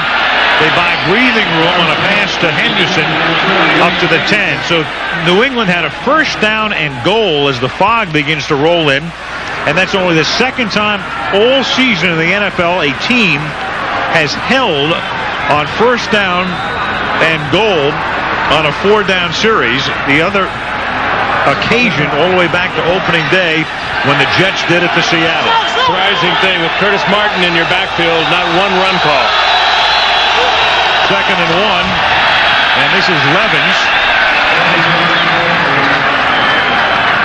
Appears to be a little short. 3rd down. Let's check in with Lynn Swan. Swanee? Thank you, Al. It seems like a little rain is coming down, but at halftime I talked to Holmgren about that no-huddle offense. He said he put it in 1 because it was fun. 2, because he wanted to make sure that New England's package of defenses couldn't come in because they're heavy on blitzes. He said, I do not anticipate using it in the second half. Pete Carroll's a good coach. He will have made a number of adjustments to it. Where he said, we have a whole bunch more fun plays that we want to use in the second half, Al. Well, he used that no-huddle on 2 series, and the first was brilliantly executed, that 81-yard drive. And now it does look like it's beginning to rain a bit. Fog also rolls across Foxborough Stadium here. This night is deteriorating in a hurry. That might be smoke from New England's playbook, which has been set on fire. 3rd and inches, and Favre rolls across for a first down. Did a barrel roll. Monday Night Football is being brought to you by Chrysler, engineered to be great. Miller Lite, now official beer sponsor of the NFL, and Warner Brothers Mad City. Mad City describes the 60-plus thousand that are in attendance here tonight right now. And the Packers pick up a key first down. From the 12, Dorsey Levens. Nice play as Todd Collins stops him for a loss of a couple.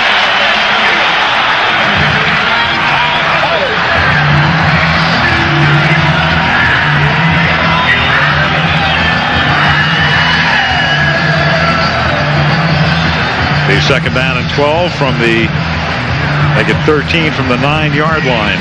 7:50 left 3rd quarter. Green Bay and New England each coming in 5-2.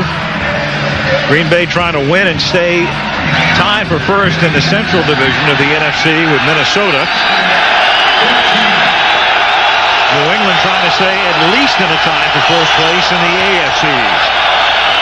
And with the play clock ticking down, flags go down. Movement up front. Play clock was running out. Mark Shimura, the intended receiver, and Royer Malloy with the coverage.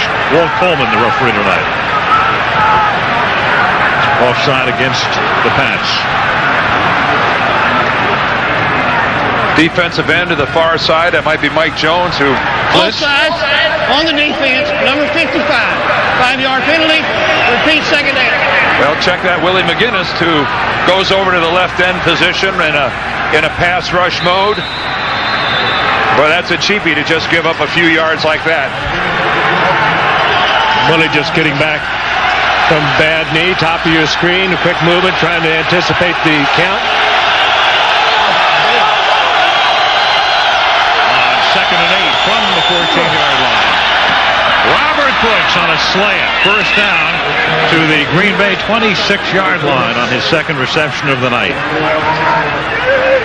All the motion to the right side, and then Brett comes back and throws the slant away. All of his body motion, his look makes it look like he's working to the right side of the field. And Frank, that's the type of execution that only comes from a lot of practice and a lot of confidence. It's almost undefensible where he puts the ball to. I mean, the timing is so good between Brooks and also Freeman on that slant. They do it and execute it so well. We saw Chicago leading Miami by 5 with 9 minutes and 11 seconds left in the third quarter in that one. First and 10, here comes the blitz. Favre hangs in there. Line does its job in the secondary as well until the flag comes in. He does it a little too well, I think. Ty Law broke the law.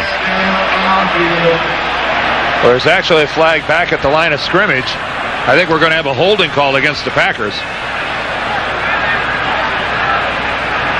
There was a blitz on the play that picked blitz up very well. And that's how they picked it up probably so well. They held. Well, we're going to get offsetting penalties here. Yeah. Holding on the defense, number 24. Holding on the offense, number 52. Those penalties offset. Repeat, first down. Ty Law for New England and Pro Bowl center Frank Winters in the middle of the line. Number 52, top of your screen, that's Ty Law. He's trying to cover Robert Brooks very tightly on the blitz. He makes the grab there. And then back at the line of scrimmage, it was Frank Winters, the center. And that blitz was picked up really well. Winters, the center. He picks up the blitzing Ted Johnson and horse collars it. First down from the 26-yard line. Dorsey Levens bangs his way for a 7-yard gain, tackled by Johnson. And even if this drive goes no farther down the field, it has already been extremely successful for the Green Bay Packers. They have now moved out from the shadow of their goal line, and even without another first down, with a decent punt, they're looking at making the Patriots go 70 yards. Well, a couple critical first downs. And if they could turn it into something with points on it, it could pull the plug. That could be backbreaking. Yeah, that's the double whammy. You stop a team on first and goal, and then you take it down all the way. Second down and 2. From the 33-yard line, swing pass. Levens knows exactly where he has to go for the first down and gets there. Run out by Ty Law. 5:53 left in the third. Update on Chicago-Miami. Here's Chris. All right, Al, thank you. I guess the Bears trying to get to 21 the hard way. Hit me. Jeff Mick Jager, 47 yards. It's under his thumb. It's good. 3 field goals, a safety, and a touchdown. The Bears have the lead, 18-13. Al? All right, Chris. The Chicago Bears looking for that elusive first win. Indianapolis as well looking for that elusive first win. First and 10. Green Bay up by 4 from the 36-yard line. Levens again. Boy, for a guy who about 3 or 4 days ago looked like he wouldn't play tonight, he has had a workhorse night. 15 rushes and 7 receptions.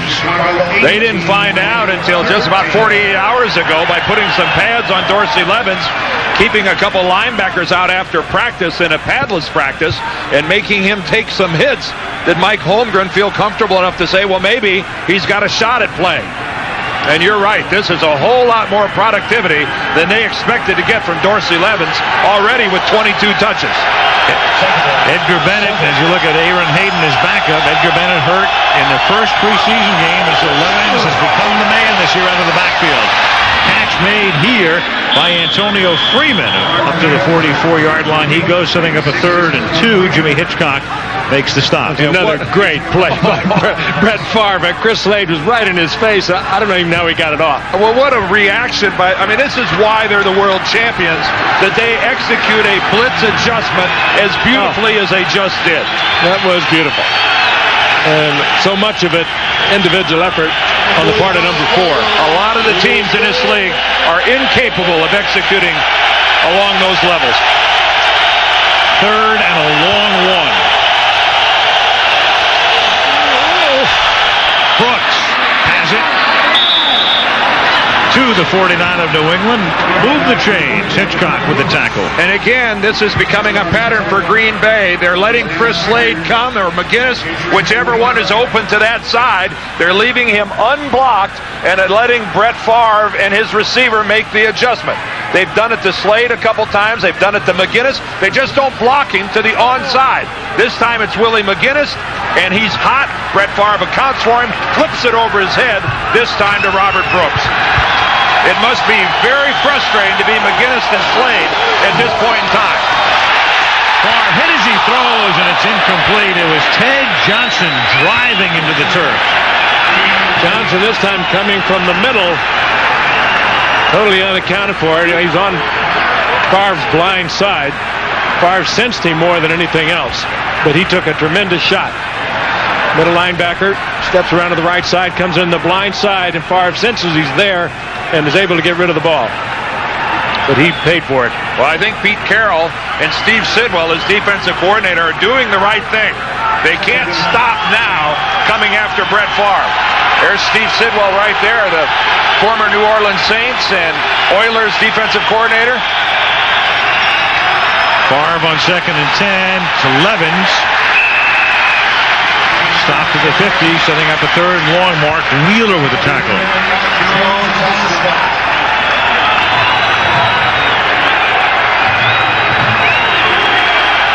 Big defensive play now for New England. 3rd and long. Green Bay's had trouble with it all year long.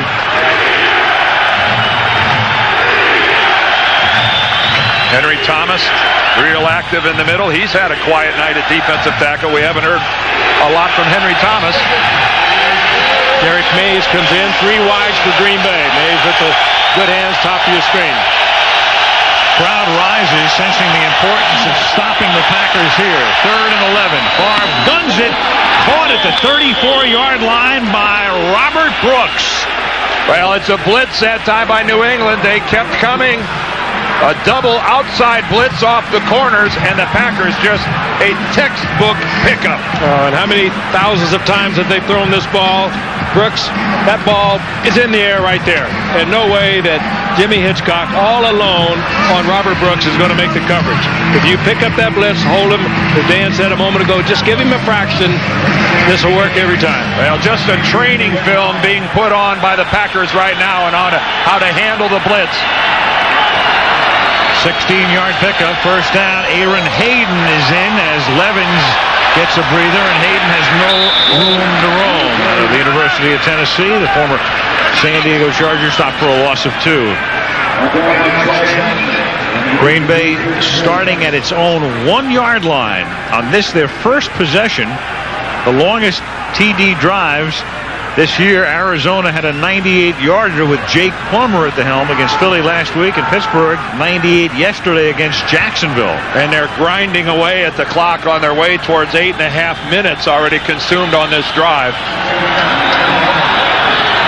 Each team has had the ball only one time in this half. Chain is having a little problem on the yard markers, and they're going to work on that a little bit. And nobody appreciates this more than Chris Slade and the Patriots defensive players. This is a timely opportunity to grab a little oxygen. One of those Patriots over there ripping on that chain. One of the wires. Oh, it's tied up with the headset, the communication cords.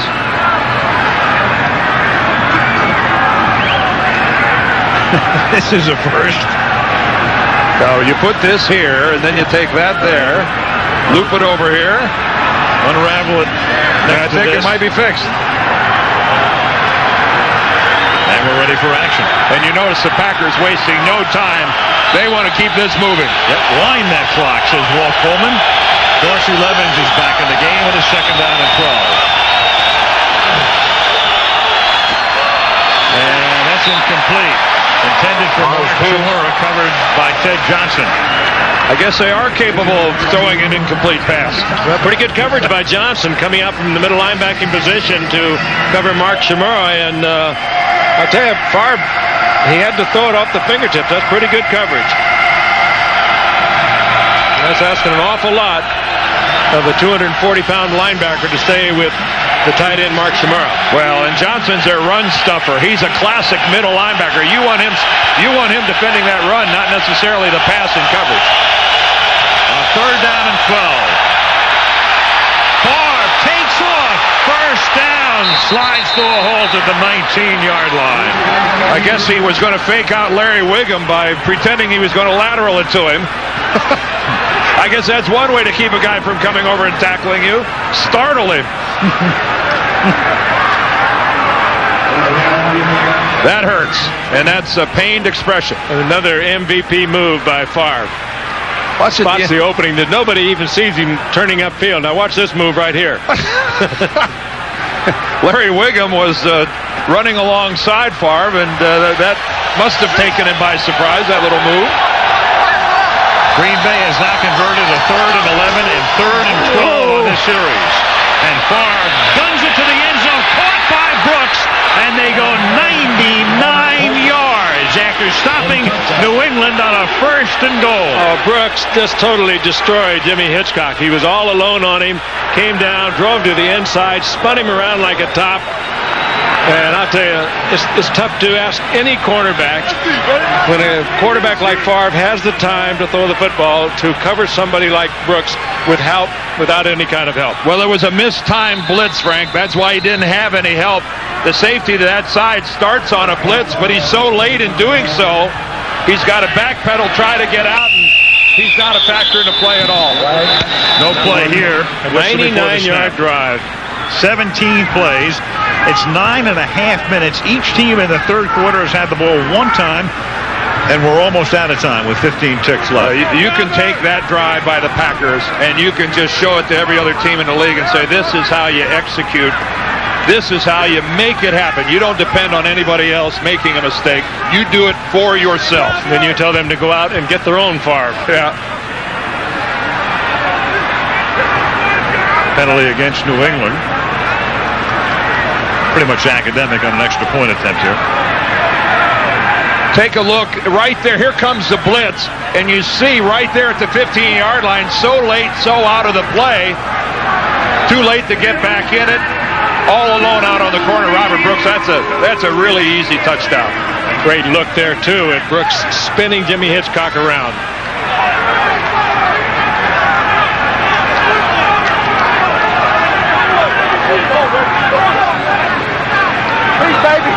There are few things more disheartening to a football team than having the other team take it 99 yards and jam it down your throat.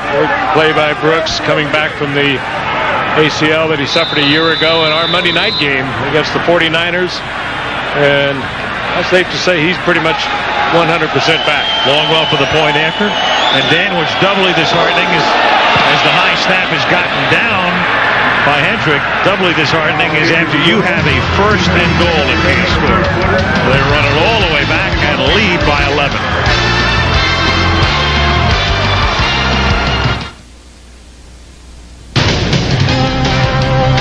ABC's NFL Monday Night Football, brought to you by the NASDAQ Stock Market. The NASDAQ Composite Index closed today at 1535.09.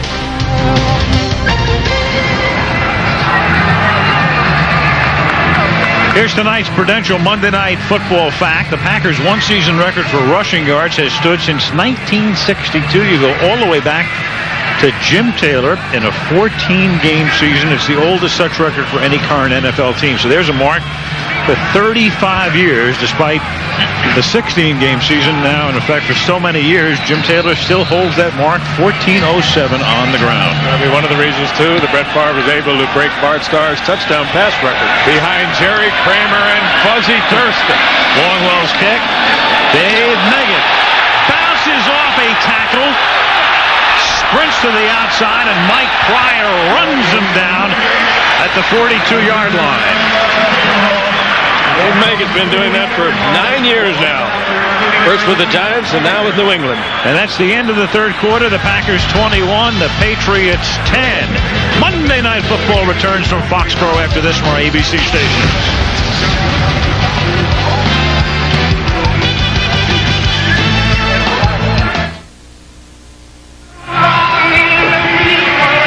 College football this Saturday on ABC. Regional action, and there it is. Ohio State, Michigan State, Oklahoma, Nebraska, USC, Washington, and North Carolina State against Florida State. It all starts at 3:30 Eastern, 12:30 Pacific, right here on ABC. And that will follow the Tour Championship. And then we'll be in Kansas City next Monday night for Pittsburgh against Kansas City. 80,000 people, every one of them wearing red.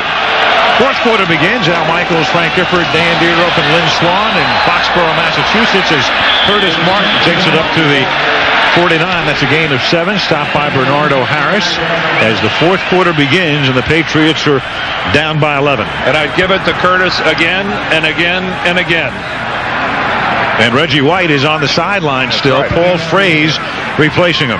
He's had a bad back, and Reggie just can't figure it out. He's never been hurt much in this game, but his back has really troubled him. On 2nd and 4, Martin crosses the 50, close to a first down off a Keith Byers block. Well, Reggie's going to be 36 years old in December, and as great a player as he is, it's unrealistic to think that he's not going to show some signs of erosion of skills as he moves through really advanced age NFL-wise. Still a highly productive football player, and the Packers and Reggie are wise to pace him out. Over 170 sacks in that career. That horse has been ridden hard, and it's very prudent to take care of him at the latter stages of this career. You see a sack a game for those first 137, but there's nothing wrong with 34 sacks in 54 games. That's a career a lot of other players just dream about.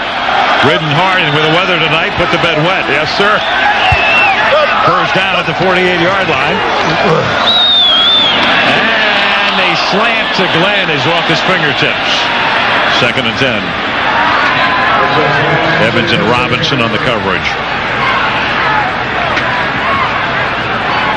Reggie comes back into the lineup now as we watch the coverage again on Glenn. Doug Evans pretty tight. Could have been handled by Glenn. One of the few drops this evening for him. Well, that's the one he should have caught. Really well timed by Evans, though, wrapping Glenn up around the waist.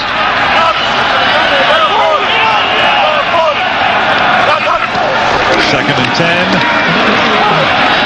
as Martin gets to the 44-yard line. 3rd and 6, and the Patriots box with owner Bob Kraft, a man who is a self-made millionaire and through the years accumulated enough money, and as a season ticket holder his dream was to someday buy the New England Patriots, and that's exactly what he did about 4 years ago. What a way to grow up, only in America. And he has become a very instrumental man within the power circles of the National Football League. 3rd down and 6, and that's dropped at the 40-yard line by Troy Brown. One thing about Bob Kraft, Al and Frank, he is a very competitive man, and he takes winning and losing with this franchise. He takes it to heart, takes it very seriously. And as a fan, for all of those years, he has maybe the best perspective of any of the owners, too, because he sat in the stands for 20-some-odd years. Well, when you dream about owning a team, part of that dream is winning with it. And, boy, he came so close last year, making it to the Super Bowl. Tom Tupa. Oh. And he angles it out of bounds, and they'll mark it at about the 15-yard line. And so the Pack gets it back, and they lead by 11. And there's your Wednesday night lineup right here on ABC, beginning with Spin City, Dharma and Greg, the Drew Carey Show, Ellen, and Primetime Live coming your way Wednesday on ABC. Don't forget, next Monday night we go to Kansas City, the Chiefs and the Steelers. Each team 6-2 next Monday night. From the 15-yard line, Green Bay begins this drive. Dorsey Levens goes next to nowhere.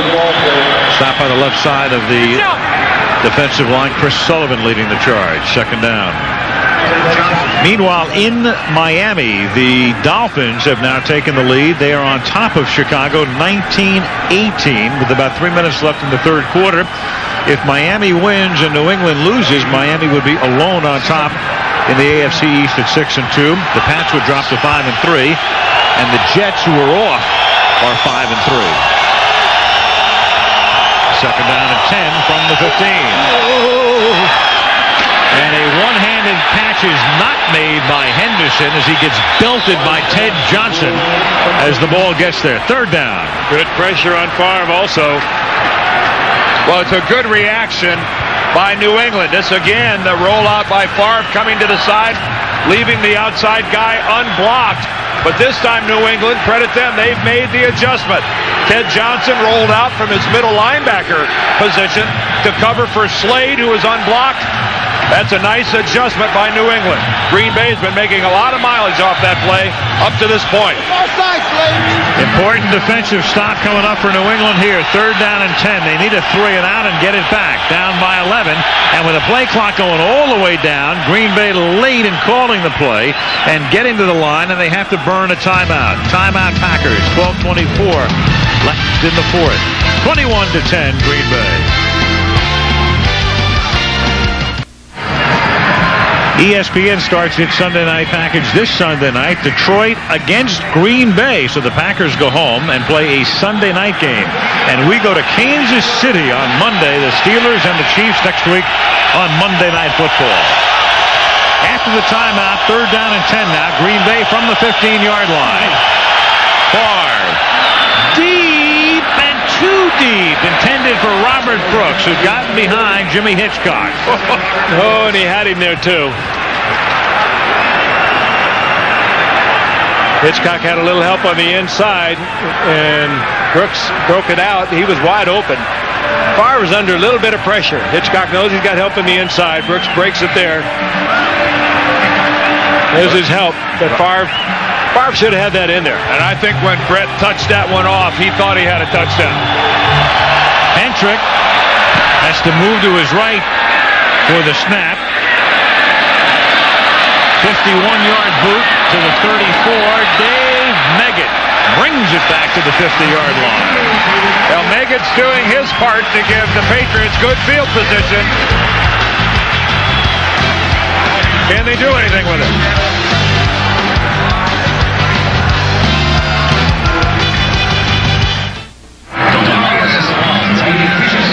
Fourth quarter at Foxborough, Massachusetts. 12 minutes, 6 seconds left in regulation. The Green Bay Packers on top 21-10. Packers sharp after their bye week. We mentioned at the top, Mike Holmgren did an unprecedented thing. He gave them from Monday to Monday off. They came in the day after the Bear game. He told them, in effect, get lost, see you in a week, get refreshed, and they're playing like it tonight. Green Bay takes a timeout. That's surprising. Oh, and that's their second one. Timeout. Green Bay. Especially. Timeout. Well, that's unusual. In this situation. Wrong personnel? Oh, probably.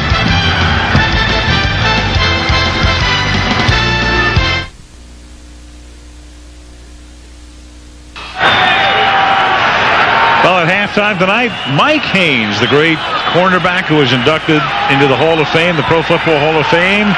Bob Kraft presenting him. That portrait done by Ken Solomon presented to him. He also got a an explorer as well, and the number 40 retired. Mike Haynes honored tonight here in Foxborough. As on first down, it is Bledsoe throwing to Curtis Martin.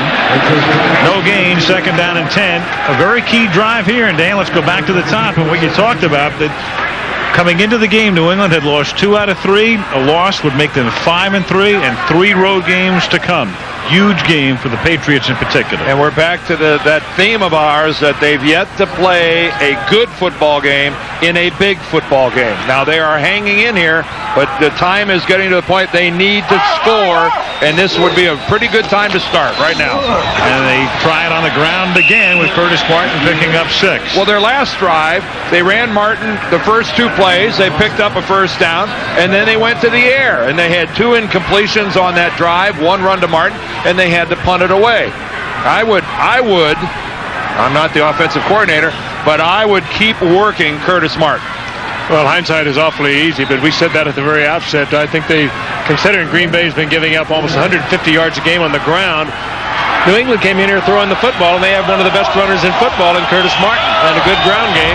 They should have opened with it, and they should have stayed with it. This time out of the gun, they fake the inside give, and under a lot of heat, the catch is made by Coates, but for a loss, tackled by Butler.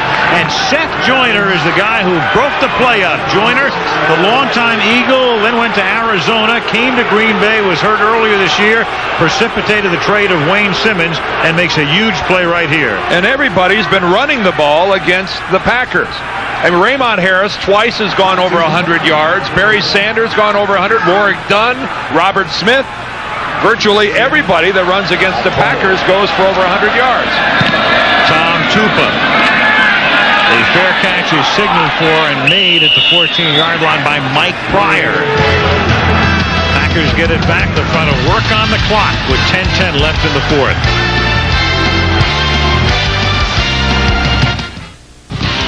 This is Chris Berman in New York. Here's how the Dolphins took the lead. Eric Kramer to Ricky Prolas to completion, but George Ice Teague with the hit. Terrell Buckley with the fumble recovery and the touchdown. 2-point conversion, no good when you're 0-7 out. This is what happens. 19-18 Dolphins, early 4th quarter. All right, thank you, Chris. So Miami falling behind early, but now having the lead, and New England trailing. So the Dolphins trying to move into undisputed possession of first in the AFC East. Now Green Bay from the 15. Favre under pressure. Scrambles out, throws that backhanded shovel pass. Favre's been doing that since he was a rookie. Look at him laugh. Yeah, he did. I'd say he did it one other time this year, and it was intercepted. And then he threw from his knees one other time, and that was intercepted. Mike Crowns on that. It's a big plus if the guy you're throwing it to knows it's coming, and I'm not sure Henderson did. Well, yeah, he did. He saw it. Should have had it. He saw it. He did. It was right in his eyes. Take that back. William Henderson saw that ball all the way. Not nearly as reckless as it looked on first look by Brett Favre. Second down and 10 now. Back to the ground. Dorsey Levens to the outside. Nothing doing. Todd Collins runs him down for a loss.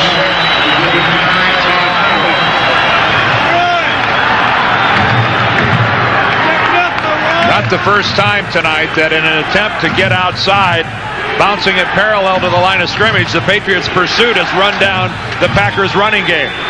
Outstanding speed on the defensive line and the linebackers by the front 7 of the Patriots. They've got guys that can run up and down the line of scrimmage, and the Packers are having difficulty getting around the corner. Key for the Packers right here, though, is don't turn it over. Third down, 14.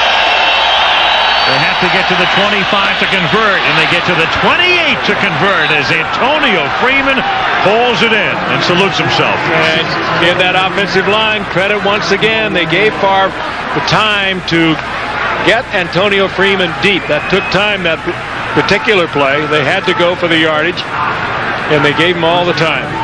Look at the pocket. It's beautiful job. And a straight zone by the Patriots. Both safeties sitting deep.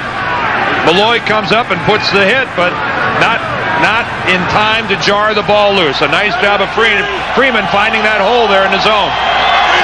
So a conversion on a 3rd and 14, and now they can take time off the clock, and Dorsey Levens will do that and more as he picks up a first down up to the 42-yard line, tackled by Willie Clay. Monday Night Football is being brought to you by Cadillac and your Cadillac dealers. Norelco Reflex Action Razor. Anything closer would be too close for comfort. Michelin, because so much is riding on your tires. And Priority Mail from the U.S. Postal Service. What a collection. We've seen a great show here by Brett Favre. We talked earlier about General Manager Ron Wolf bringing him in with Mike Homer in '92. But more than that, in this free agency era we're in, he's kept this football team together. Under 8 minutes remaining in the half. Levens. There was a tendency not to write Green Bay off and people wondering what was going on. I mean, think back to last year. And remember, the Super Bowl is still 3 months away. But at one point last year, at the end of November, Green Bay lost in Kansas City, lost on a Monday night to Dallas, and didn't look like they were going to a Super Bowl. They had a lot of injuries, too, Al. Remember their wide receivers. Antonio Freeman broke his hand, and Brooks was out all year long. They went through the adversity a year ago. They know how to do it.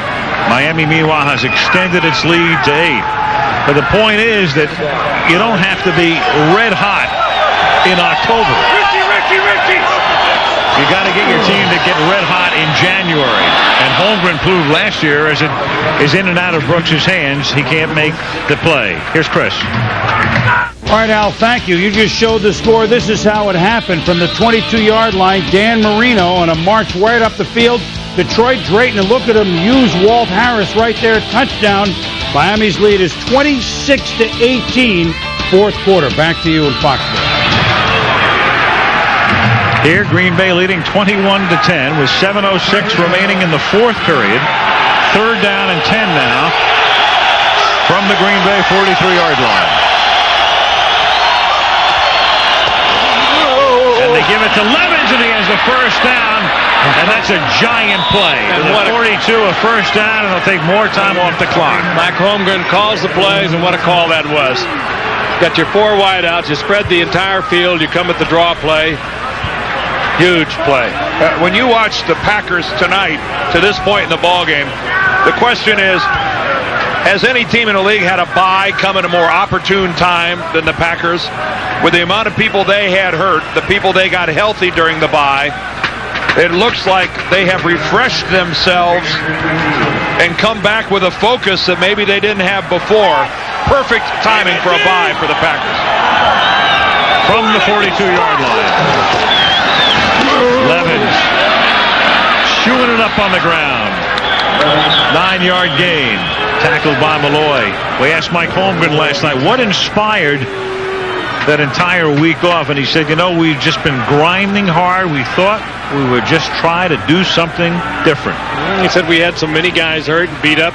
I looked around. I didn't have anyone to practice with anyway. So it was something different. I've never heard of it. Have you, Dan? We certainly never did it. No, and everybody you talk to, I think it's safe to say it's not been done before in recent memory in the National Football League.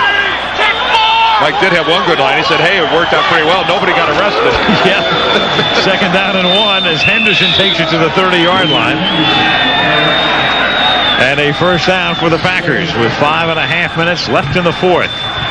This has been, if you really love to watch execution on the offensive side of the football, this has been a masterpiece tonight by Green Bay offensively. It's not a 40-point ball game. Only 21 points on the board right now, but considering that they got a guy playing left guard, Jeff Dellenbach, who's normally a center. They got a rookie at left tackle in Ross Verba. Couple guys back from injuries. Earl Dotson's back for the first time at right tackle. Levens is banged up. It's some night they're all turning in. Aaron Hayden is in the game now. Hayden has the ball. And Hayden bangs his way inside the 25 to the 23-yard line. Shooting it up on the ground. And now you're starting to see the Patriots miss a lot of tackles. Defensively, their team right now is starting to look like a group that's pretty whipped. And they have to take a timeout. Yeah. This is a timeout that's called because they're just getting overwhelmed right now by the Packers. And exhausted. 4:37 left.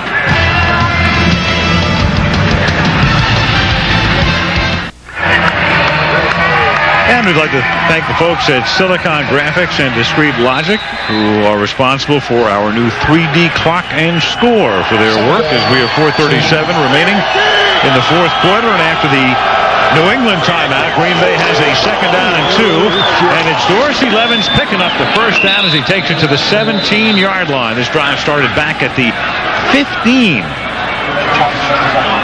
And the Packers have totally taken over the line of scrimmage. They really have, Frank, and kind of unusual for them. Their offensive line coach is having to work from up in the booth as Dorsey Levens operates behind a Frank Winters block, Jeff Dellenbach, Ross Verba.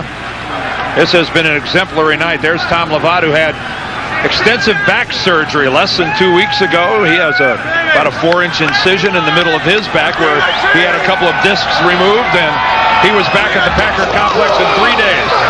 From the 16, Levens again swinging to the outside. Levens is taken down at the 11-yard line. And Dorsey Levens, and we had shown you that he had a diminishing number of carries in the past few weeks, and all of a sudden tonight he's back as a workhorse with 24 carries, tops in his career, closing in on 100 yards, and he's caught the ball 7 times. This is a guy who 3 days ago was the subject of some stories saying he might not play. And they were accurate stories. There was a real legitimate concern that he was not going to be able to go tonight. Unusual injury, as it was characterized to us. I've not heard of it.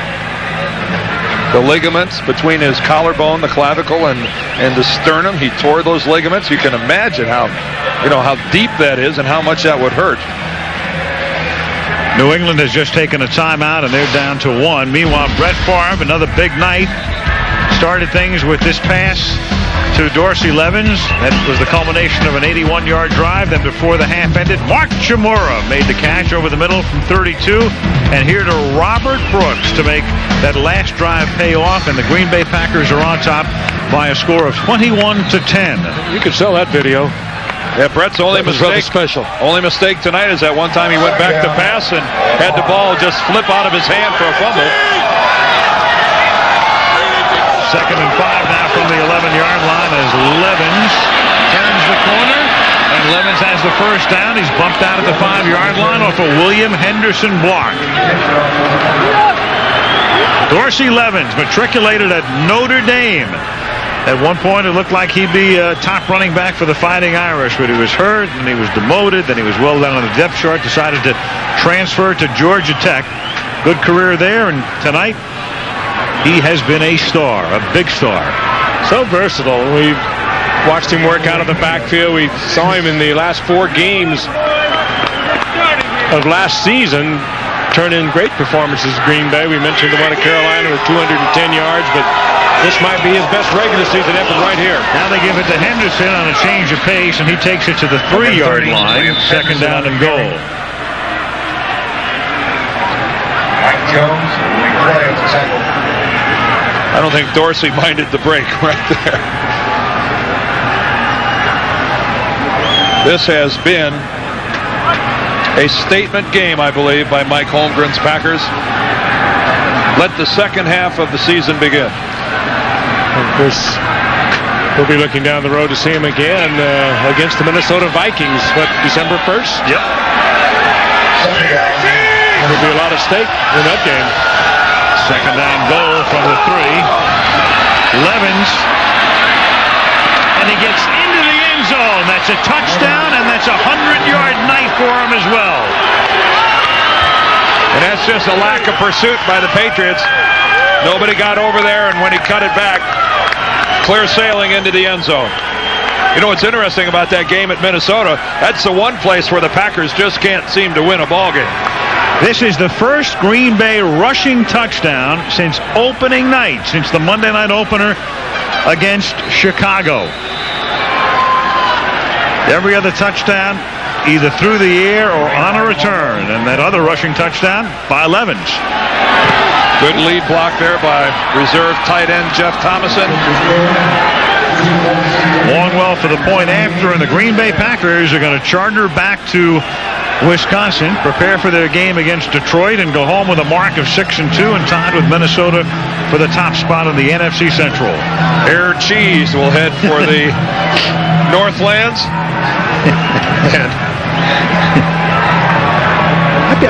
I'd be scared to get on air cheese. Air cheese? Yeah, you hope they don't have any holes in the wind.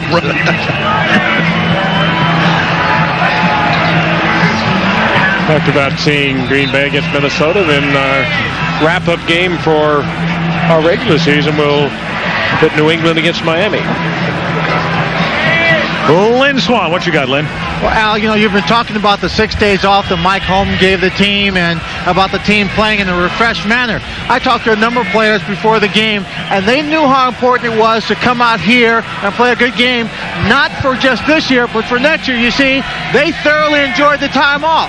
So if they came out and performed well, they know that they have a chance next year during the bye of maybe getting a few more days off, just like this year, Al. Yeah, they're almost guaranteed it right now. I mean, this has worked out beautifully. Hey, Lynn, you played this game. You don't really think that far ahead, do you? Are you kidding? Yes, you do. They're already making plans. Longwell's kick taken at the 4-yard line by David Meggett. We could use that rest at the break as a kind of a recruiting ploy here in free agency.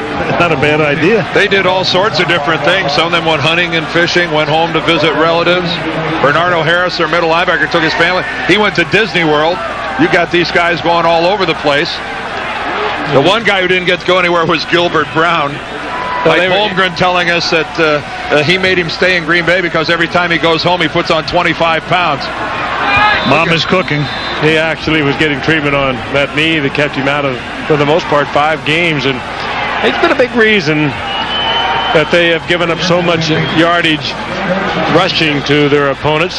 You think Gilbert buys an off-the-rack shirt? Hello, I'd like a 26-37. Oh, right here, sir. This is David Meggett up to the 30-yard line. Look at this. You have fans everywhere. They love him.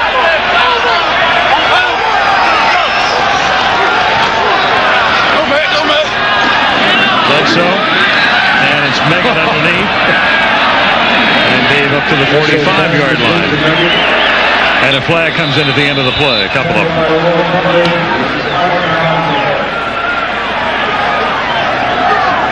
Looked like a face mask at the end of the play. Walt Coleman will confirm or deny. Affirmative.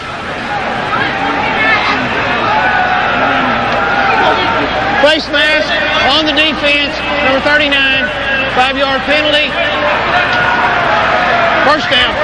Mike Pryor. When you listen to Walt Coleman, you realize that he's not from around these parts. No. I don't detect a New England accent there on Walt.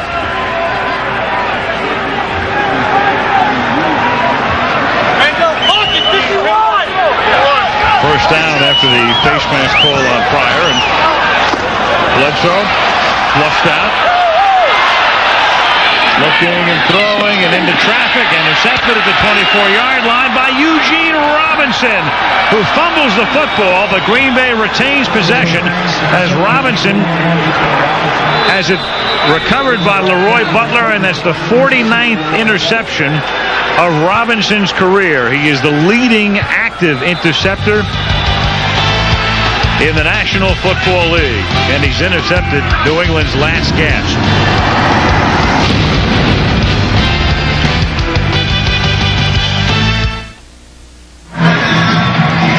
Well, time to think about the Pro Bowl halfway through the season, and you can help select the stars you'll see. NFL Pro Bowl balloting on America Online. The keyword ABC Sports. Tap in, get all the information. The Packers, and there is Eugene Robinson, 49 career picks. Well, they brought him in year before last to create some turnovers. He's done it twice here tonight. Well, they can run out the clock. If there's a key play in this game, you go back to New England trying to take the lead, first and goal.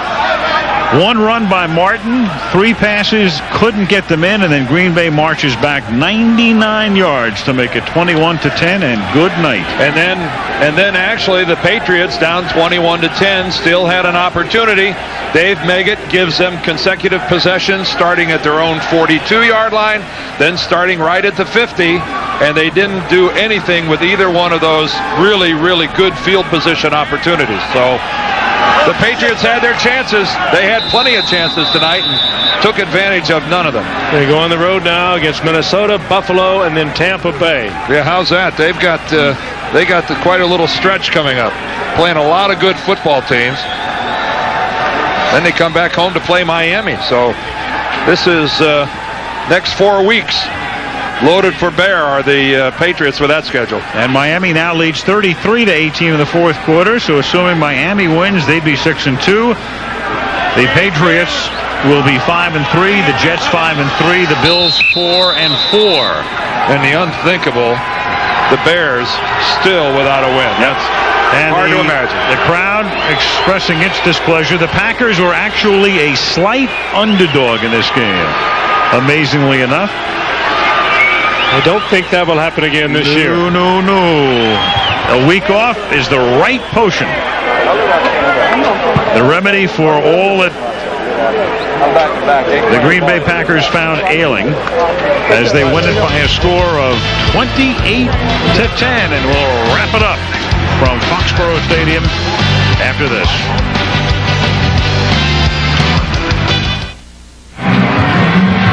(28-10) final, 3 touchdowns. Brett, this was vintage bar football. How'd you like that no-huddle offense? Well, I liked it. We had worked on it all week, and just something new, give the defense a different look, and, it worked for us. I don't know if we'll continue to do it, but like I said, it worked for us, and I think it got the defense tired. It also got us tired, but we had a lot of fun doing it. One of the reasons Mike Holmgren put it in, he said, it was because he wanted to do something that was fun. They kind of lift your spirits up, get the offense thinking about something different. I think so. Guys were kind of excited about it during the week, and it's hard to believe, but guys get tired of the same old thing every day, and you know what that's like, Lynn. So we threw in something that is unlike Mike to do that, but it was fun, and it makes it a lot more exciting when you win a ball game. And the results are what you want. It looks like you might get that 6 days off next year too. Okay, Al. All right, thank you, Lynn. So the Packers win it. They are now 6-2. Next week we'll be in Kansas City. It's the Chiefs and the Steelers. A good one on Monday Night Football. Final score 28-10. Now this is Al Michaels for Frank Gifford, Dan Deerdorf, and Lynn Swan saying good night from Foxborough, Massachusetts.